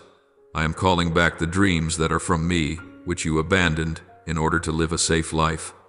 When you feel your heart stirred, your eyes sting, or a strange longing rise up, that is not just a passing emotion, it is faith coming back to life. The seed of life in your soul pushing up through the soil of doubt. I do not promise you that from now on everything will be smooth and without hardship. I never make peace with falsehood. But I assure you that from the moment you decide to respond, to trust more, to walk deeper, the trials that come will no longer be like those before. You will no longer fight like someone merely trying to get through the day, but like one who knows they are entrusted, equipped, and sent out with a clear purpose. You will begin to pray differently, not only asking, "Just get me through this," but asking me to use what you go through to bring hope to others. You will work differently, not just to make a living, but to carry my presence into the places where I have put you. You will love others differently, no longer with a draining, demanding love, but learning to love as I love you proactively, patiently, ready to forgive. And everything I begin to release over your life, from career doors, family turning points, opportunities to serve, to inner changes in your character, will press you closer to the image I sketched for you even before you were born. That is why today I speak to you with a serious yet tender voice. Be watchful. Keep your heart soft before me. Cherish even the smallest grace. And do not forget to call my name in both joy and tears. For when you respond in this way, the faith within you will no longer be a fleeting feeling, but a steady flame, giving light to you and to those I will bring into your life in the coming season. And it is from that seemingly torn story that your faith, the faith you thought had completely gone out, that seemed hazy like a distant memory, is quietly being awakened by me again. It is not the fleeting excitement you once had, nor the shallow enthusiasm that flared up and quickly shattered because of a few small events. It is a faith that has gone through fire, been tested in tears, has questioned, doubted, wanted to give up, yet in the end still chose to cling to me when there was nothing else to hold on to. I've seen the nights when you could only whisper a few weak words, and yet it is precisely those seemingly awkward words that became the seed I used to restore life to your soul. You did not realize that while you thought you were merely trying to get through the day, I was quietly tending the roots, loosening the soil, reshaping the deepest parts within you, so that now, when I speak a word, that faith can stand up, rise up, and once again dare to believe against every limit around you. Therefore I tell you, prepare your heart, for what I have promised you has never been erased. It has only been kept by me for the right time, the right season to be poured out, not to harm you, but to mature you. In the days to come, you will not only hear others talk about my grace, you yourself will be the one living in things you once thought were only the stories of someone more spiritual, more gifted, more deserving than you. The requests you once crossed off your prayer list because you thought it was too late, that the time had passed, that they were no longer possible, I will bring back to your heart in a very different way, not to make you regret, but to show you that I have never forgotten those whispers of long ago. Yet what I am preparing for you will not appear with the noise or spectacle that the world uses to show off. It will come gently like the dawn, without a thunderous explosion, but gradually dispelling the darkness you had grown used to living in. I will begin by changing the way you see yourself, changing the way you speak about your circumstances, changing even the way you define the word hope. You will one day wake up in the morning and realize that it is not because everything on the outside has suddenly become perfect, but because within you there is no longer a barren wasteland. You will notice that the way you speak has changed. You no longer repeat those old lines. I'm just mediocre. I never do anything right.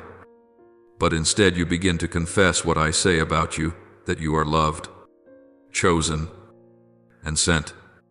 That you are not an accidental leftover of this life, but a part of a plan I have considered down to the smallest detail.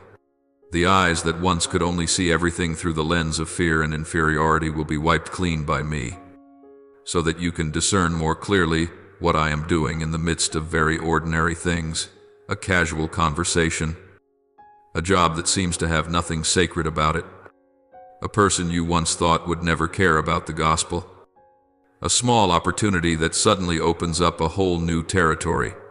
My Holy Spirit will not come like a strange gust of wind merely to make you shiver for a few minutes. He will patiently rewrite, little by little, the way you think, react, love, forgive, face your wounds, and face your own self. What once made your legs tremble will become the very place where you learn to stand firm. The memories you once only wanted to erase will be touched and healed by me, then turned into a story that can comfort those who are falling into the very pit you have already crossed. The barrier that once held you back and made you assume, my life can only go this far, I will turn into a marker that proclaims, here is where I intervened. From then on, every time you look back, you will no longer feel ashamed, but grateful that I did not allow you to go on harming yourself. The dark imaginations of a final full stop will slowly dissolve, making room for the awareness that, in me, no page of life is meaningless. There are only pages not yet fully written. You will learn to smile again, not the forced smile used to reassure others that I'm fine, but a smile that rises from the deepest place inside you when you realize that your hand is being held, that you are being led, upheld, and entrusted with a portion of the work in my kingdom. You will dare to believe again, but this time not with the kind of belief that tries to trade faith for what you want, but with faith that springs from knowing who I am. No matter how your circumstances may turn, that faith will cause you to look at the very places that once made you weep with a different attitude. Instead of asking, why did this happen to me? You will begin to ask, Lord, what do you want to teach me through this? And is there someone else for whom you want to use this very story? As you step into the new season I am opening for you, you will clearly notice one thing: the blessing I give does not stop within the small room of your own life. I will draw weary people, broken hearts, souls standing on the edge of despair, closer to your life, not because you are better than they are, but because you know how to say to them, I have been where you are, and this is how I was brought out. You will find yourself naturally becoming more sensitive to the pain of those around you. What you once easily overlooked will now cause you to stop. Listen, intercede, offer a hand, send a message, give a little of your time. I will use precisely the things you once considered stains to become bridges that bring others closer to me. Because no one can touch a human heart more deeply than a heart that has also been cracked and has been healed. In that moment, you will understand the true meaning of being saved, not merely escaping a situation, but being drawn into the very work I am doing in this world.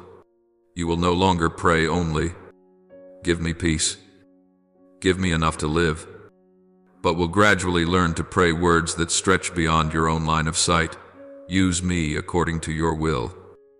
Let what I have gone through not be wasted, but become a support for someone else." Those prayers will not cause you to lose anything.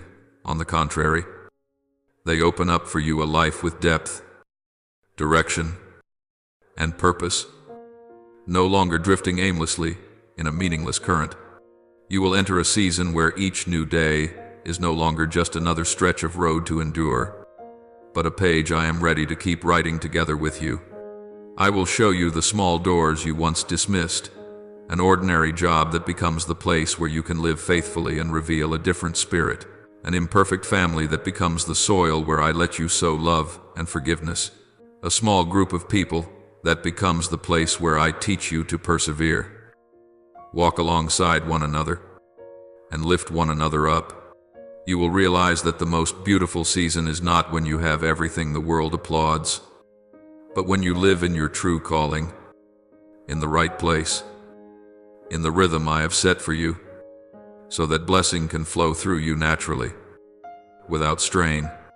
And when I restore, I do not patch things up just to gloss over the matter, nor do I only fix the surface so that others looking in think you are good enough. I touch the roots, reset the foundation, realign the direction, and reshape both your desires and your dreams, so that you are not merely better than before, but truly renewed. I do not gather the fragments and then force you to glue them back together by your own strength. With my own hands, I form a new shape, a new story, a new current in your life, until there are moments when you will gasp, "Is this really me?" Yes, it is still you, but you as the one I have touched, led, and taught to love, to trust, to live, and to give in a mature way. And believe this, that new thing is not some distant, fanciful idea. It began the very moment you stopped running from me. In the instant you dared to be honest with me about your fears, your pain, and your shame. I have already begun that work. I am doing it now, and I will continue until it is complete. Your part is not to try to manage everything by yourself, but to agree to let me go on shaping you, to take small steps in response to my word, so that one day, when you look back, you will exclaim, "If it had not been for the Lord, I could never have become like this." In that moment, not only will you rejoice, but those who have watched your journey will also understand that no life is hopeless in my hands. If that person is willing to let me keep writing, you think your life is still standing in the same place, that the days come and go all alike.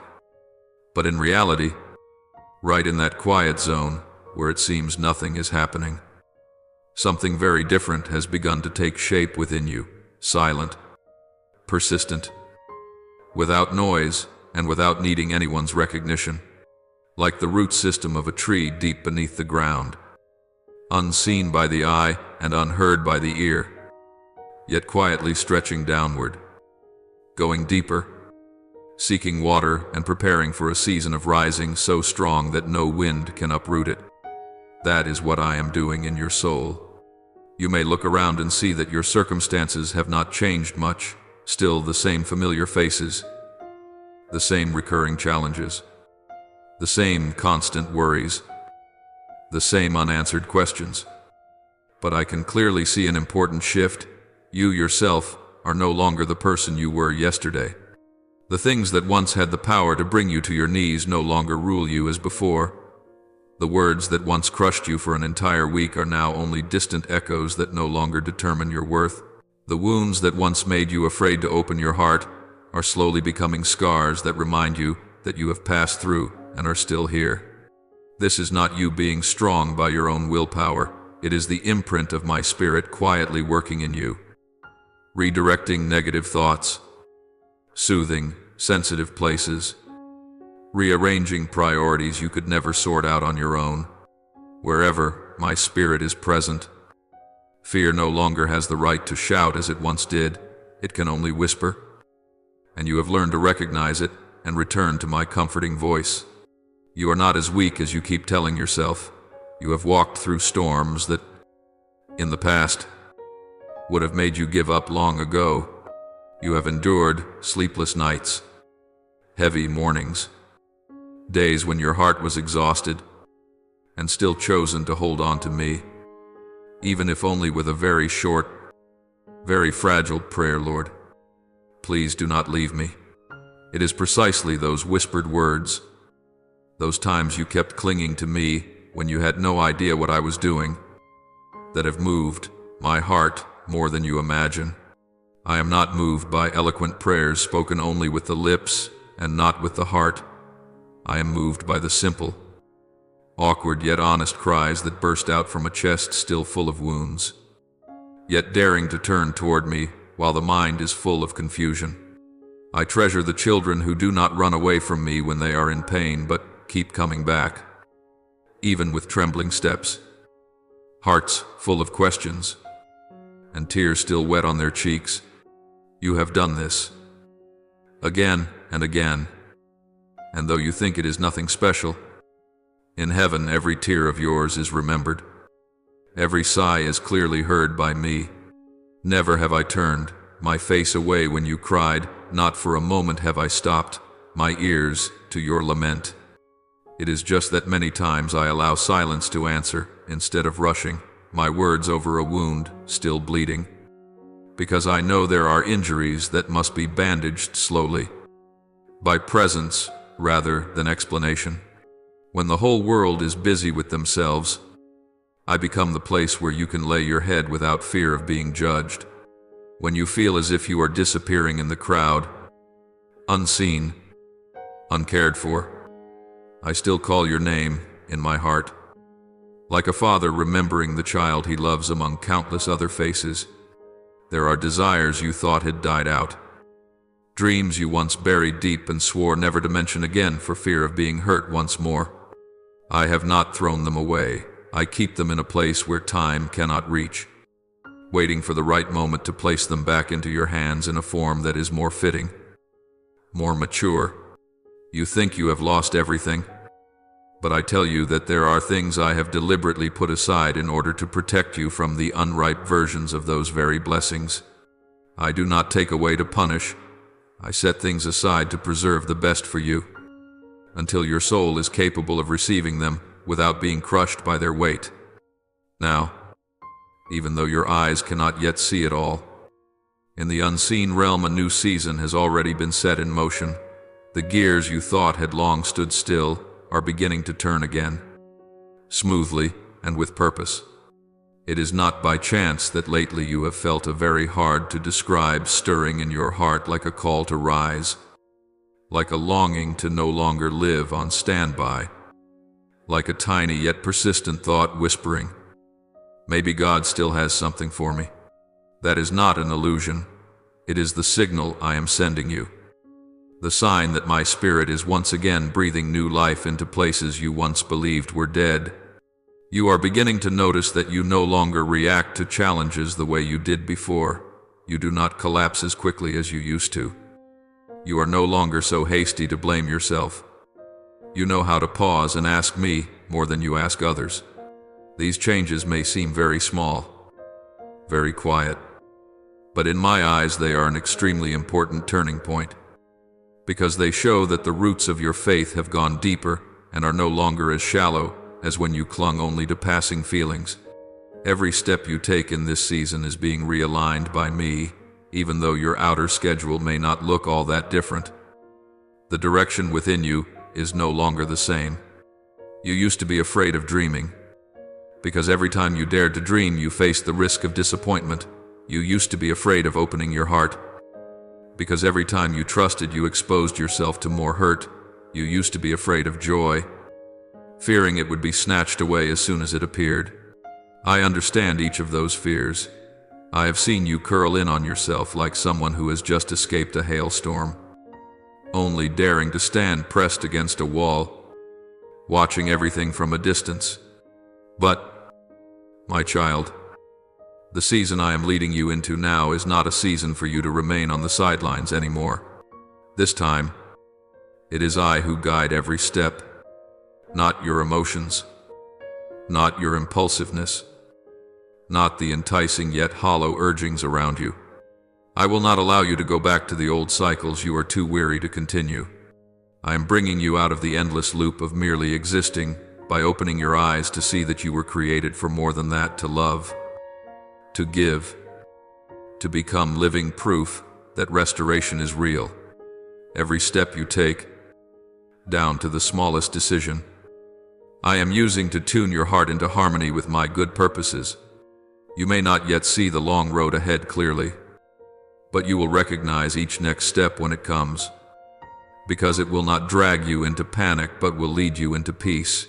It will not push you to prove yourself but will invite you to trust me more. I do not promise you a journey without pain, but I promise that this time you will not face your pain alone. You will no longer have to guess the way or hold yourself up by your own limited strength. I walk with you. I go before you. I come behind you. I surround you so that what once killed hope within you will become nothing more than a distant memory with no power to hinder your steps anymore. And as you agree to let me keep working within you, you will see that what I say to you is not empty comfort but living reality wherever I touch. The desert sprouts, ashes turn into beauty, and laments become a new song. The blessings that were once blocked, like a river dammed up by the boulders of hurt and fear, are now, as you allow me to lay my hand on your deepest wounds, slowly being released as those stones are moved away so that the water can flow. And when that flow is opened, you will not only be refreshed yourself, but will become a source of refreshment to those around you who are parched. Because from beginning to end, this has always been my intention, to save you, to heal you, and then to use you yourself as a testimony of my kindness in a world starving for hope yet not knowing where to find it. My child, there is something I want you to become very still and ponder deeply if your faith is truly anchored in me. If you do not trust me only when things are going well, but also dare to hold my hand in the middle of the ruins, then there is not a single wound in your life that is wasted. The things that once brought you to your knees, the events that carved out an empty space inside you where no one else could reach, the separations that left you reeling, the dreams that seemed to crumble into dust, all of these, in my hands, never become throwaways. I pick up each shattered piece, wipe away the tears clinging to it, and set it into a new picture that you cannot yet see in full. You see only a thick, gray blur, while I am quietly fitting everything together into something beautiful and enduringly meaningful. I do not delight in your pain, but I do not allow any pain to be meaningless.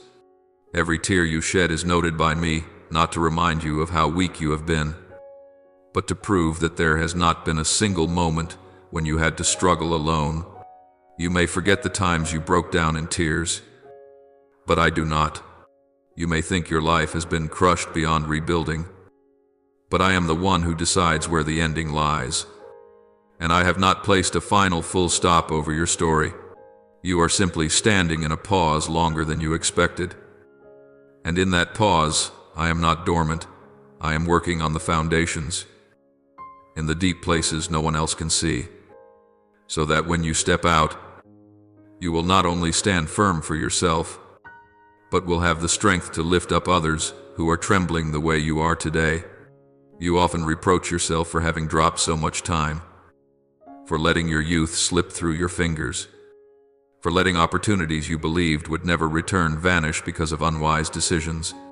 You look back on those years and call them waste, meaninglessness, if only. But I want you to try renaming them. In my eyes, they are not an empty gap, but the backstage where I have been teaching you things that books, advice, or even success could never reach. I have used the days when you felt directionless to show you what was missing deep within and where you were off course. I have used seasons that seemed full of nothing but darkness to train your eyes to search for the smallest flicker of light.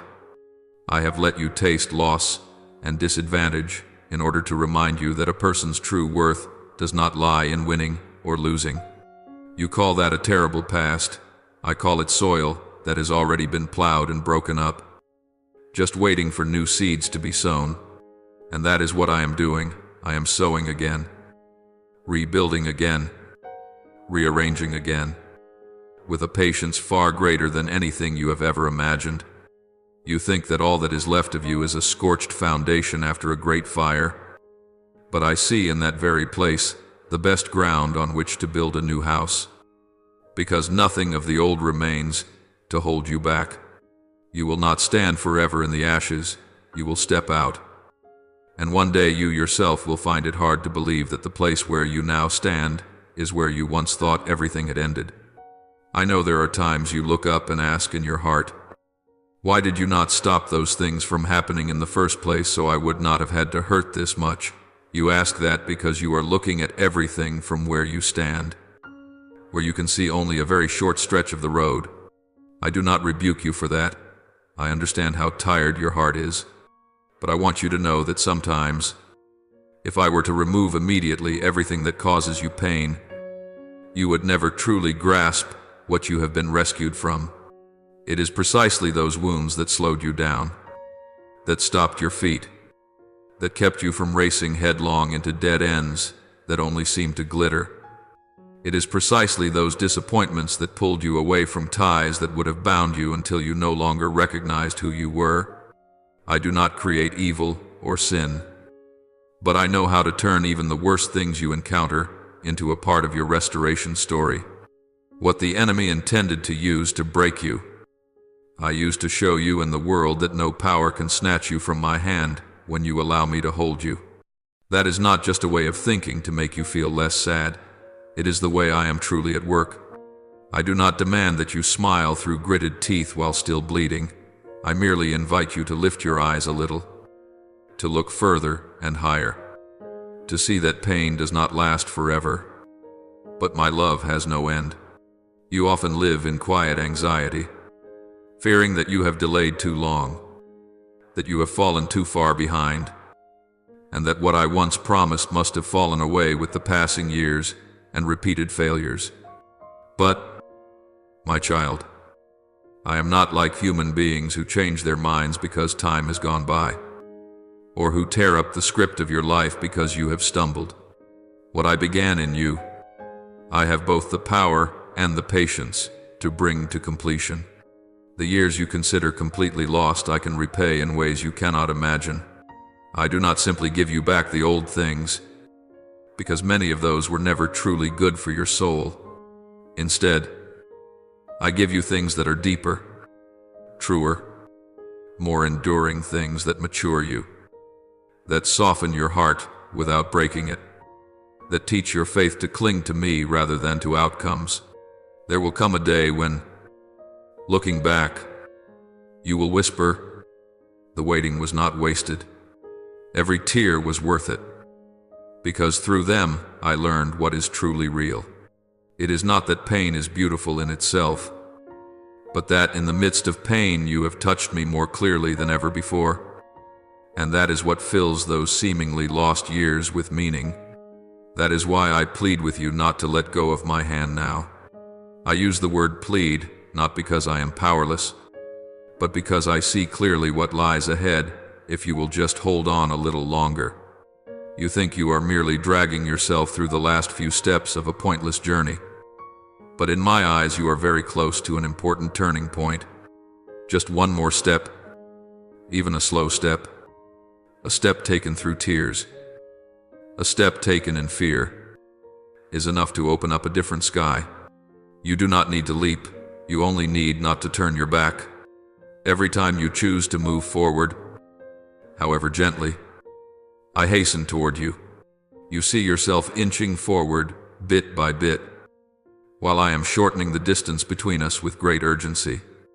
Every turning back toward me, every whisper of my name, every time you admit, I am so weak, I almost want to give up.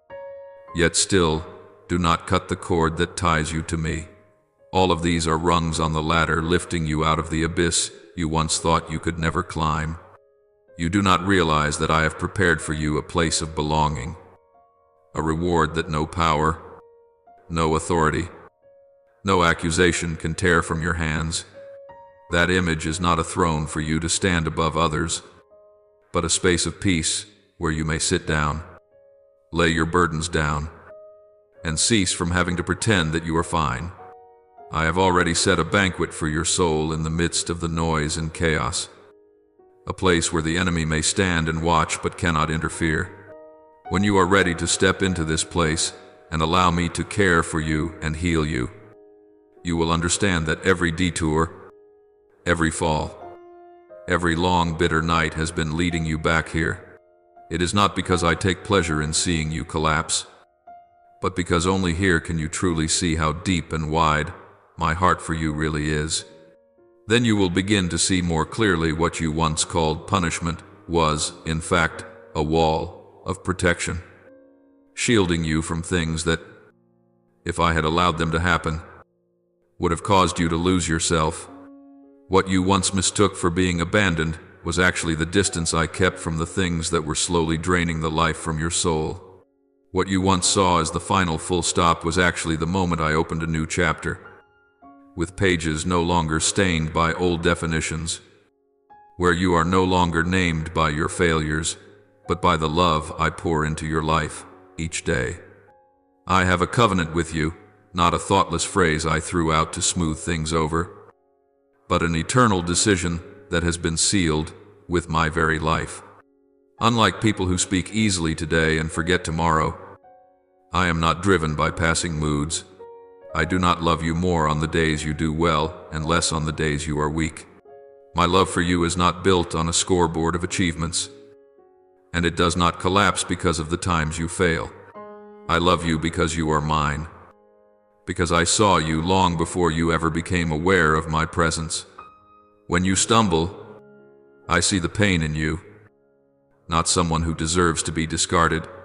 When you turn your face away, I wait for you to come home. I do not slam the door shut. When you are confused, I patiently explain and comfort you. I do not leave you alone in your turmoil.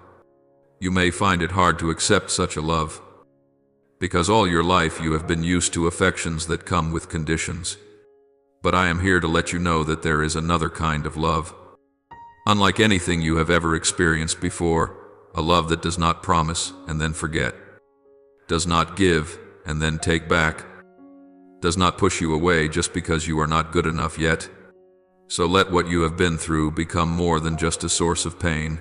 Let it become evidence that I have walked with you all the way down to the deepest place. When you tell your story to others, do not only talk about your suffering, tell them about me, the one who sat with you in that suffering.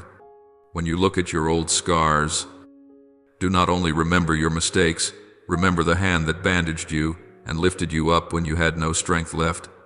Every loss, every halt, every delay can become the opening lines of an entirely new life, a life that is no longer just about surviving the day, but about knowing you are sent to love, to lift, to bear witness. This is how I restore you, not by taking you back to the starting point as though nothing ever happened, but by making you different, deeper, gentler, stronger. And in the midst of all those changes, There is one thing that has not changed, and never will, no matter where you stand today. No matter whether you feel worthy or not. I still have only one thing to say to you: I love you. That's all. And I will not take that back. Listen. I know better than anyone all the parts of your life you wish you could erase. The decisions that make your heart clench with shame every time you remember them. The times you deliberately turned your back on me. The moments you were so offended or hurt that you let harsh accusations spill out of your mouth.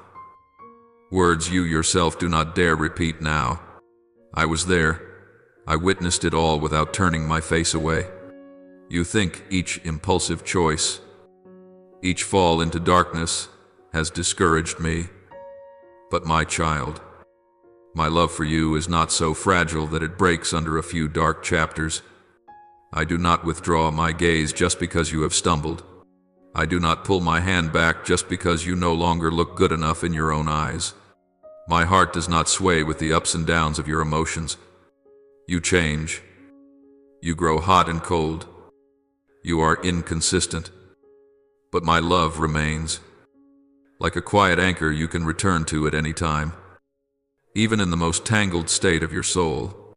You often imagine me as the one who only records your mistakes and will one day settle the score. So, whenever you do something against your conscience, you rush to hide. To go silent. To cut off prayer because you are afraid of hearing my voice. Yet you do not know that I do not sit on high just waiting for you to fail so I can punish you. I am the one full of compassion. The one who bends down to pick up every broken piece you have dropped. Even the pieces you hate so much you want to bury them deep. I do not step on them in contempt. I gather them up, gently wipe away the dust, and begin to fit them into a new shape. To you it is just a pile of useless fragments. But in my hands it becomes the material for a story no one else has. You see yourself as ruined. I see a work of art still in progress. I'm not afraid to step back, to adjust, to start again from the beginning if needed. So long as in the end you are able to stand firm in my love. There are chapters you wish you could erase. Stretches of memory you want to lock away and pretend never existed. You wish you had not trusted the wrong people, had not chosen the wrong path, had not traded your heart so cheaply. But my child, those dark chapters, when they are touched by me, will become the pages you later read with the deepest gratitude. I do not whitewash your mistakes.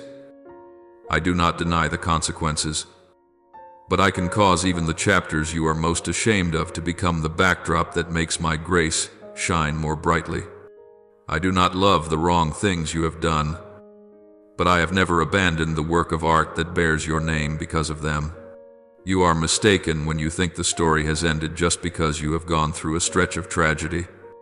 In reality, the book of your life is still being written, and I am still the unchanging author, writing every line, every sentence, every chapter with a loving intention you cannot yet fully see. Many nights you sit alone and look back over the road you have traveled and whisper to yourself, I've wrecked everything. I've ruined it all. There's nothing left to fix. You speak as if you had the right to decide the ending. While I am the one who sees the entire picture from beginning to end, you are simply standing in the middle of a crooked, twisting path and hastily declaring there is no way out. But if you would lift your head, you would see that I am still waiting for you ahead. At intersections your eyes cannot yet see. You think that when you do wrong, every good thing I ever promised you is crossed out. But I am not human that I should change my mind just because you slipped.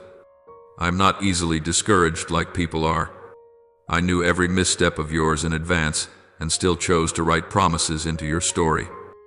Precisely because I knew there would come a day when you would need somewhere to come home to.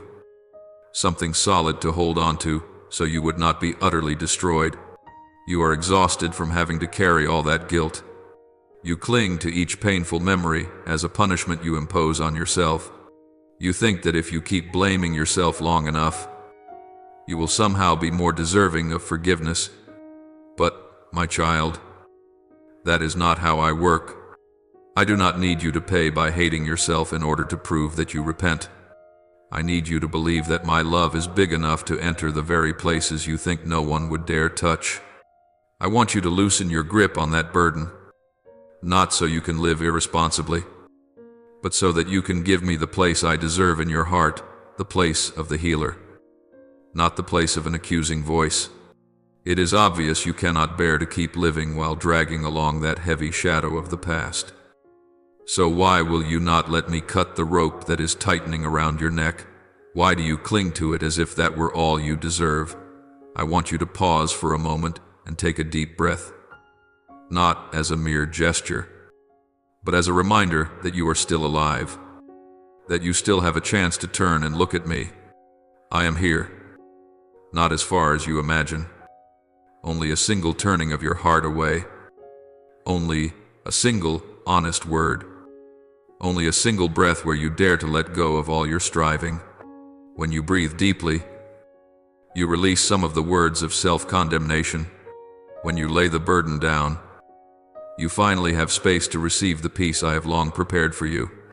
That peace is not the feeling that everything is perfect, but the steadiness of heart in the midst of unfinished things.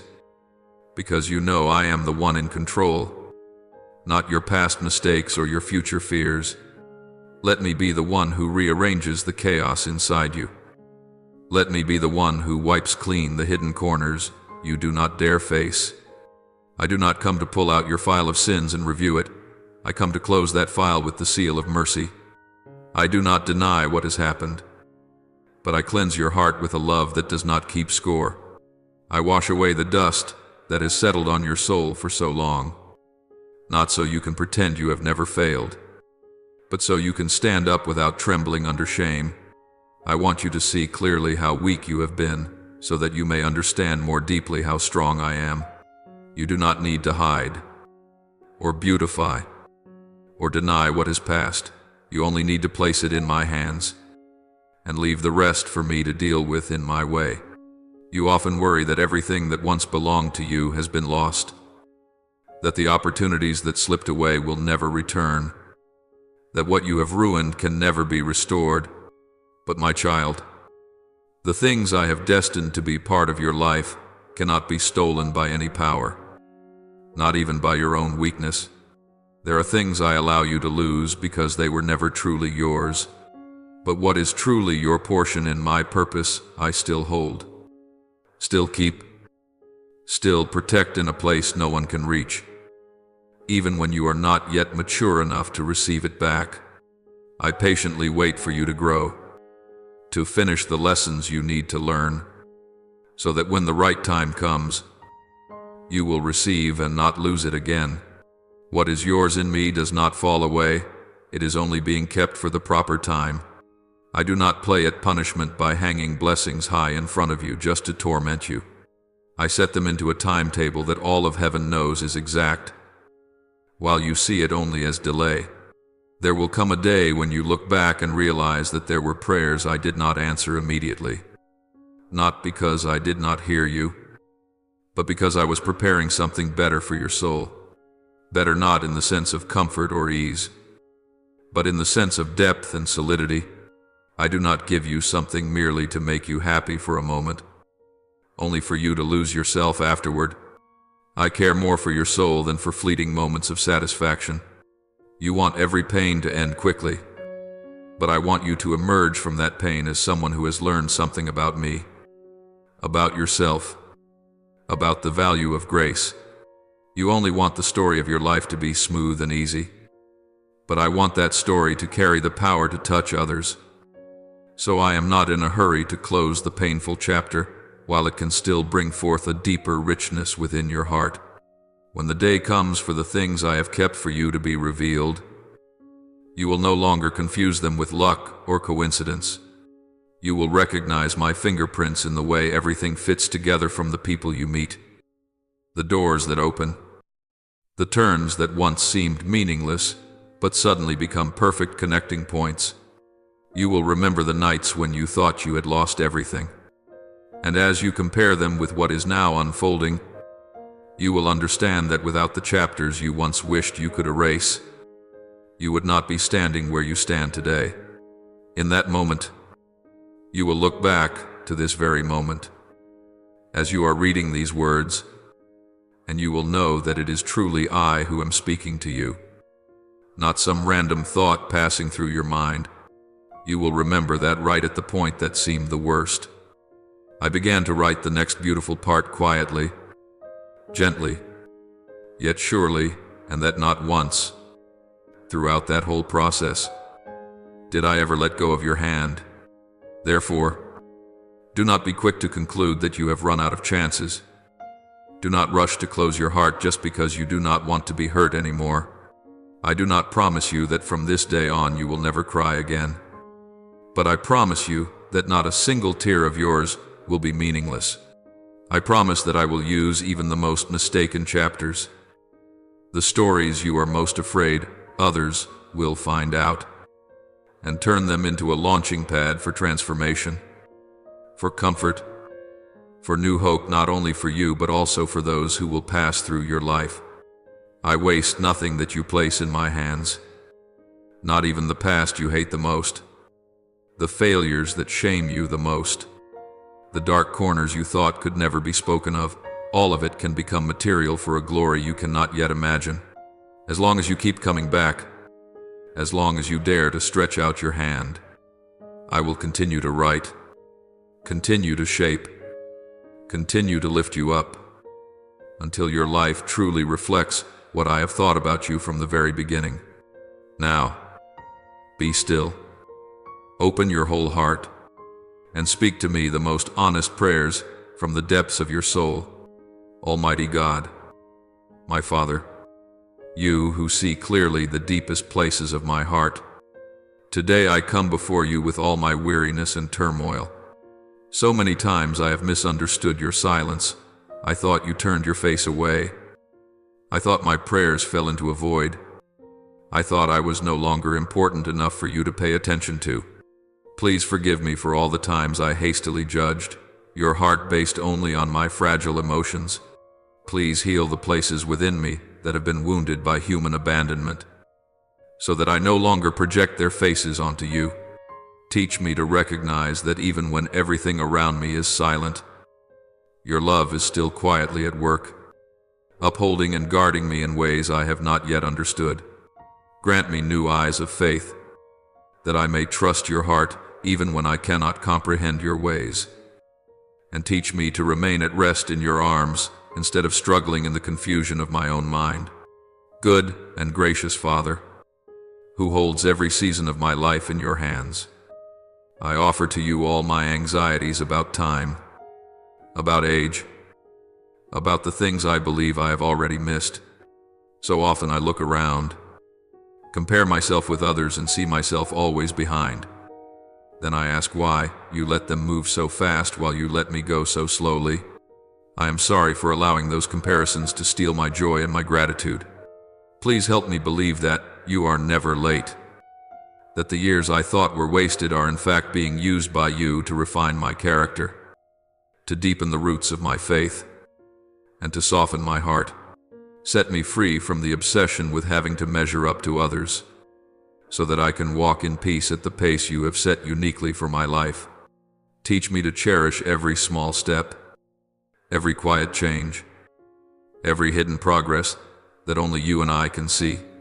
And please help me remember always that I am not late in your plan. I am right on time in the heavenly schedule you wrote for me from the very beginning. Gentle and wise Holy Spirit, I bring before you all the courts I have set up inside my own heart throughout these years. Many times I myself have been the one to accuse me more harshly than anyone else, repeating in my mind words that belittle me, imprisoning myself in the obsession over mistakes I can never go back and fix. I have forgotten that I am only clay, and that God is the potter who is patiently reshaping my life. Holy Spirit, please come and soothe the wounded places I still hide. Teach me to lay down my supposed right to condemn myself, and to learn how to entrust to you the right to heal me and to form me according to your will.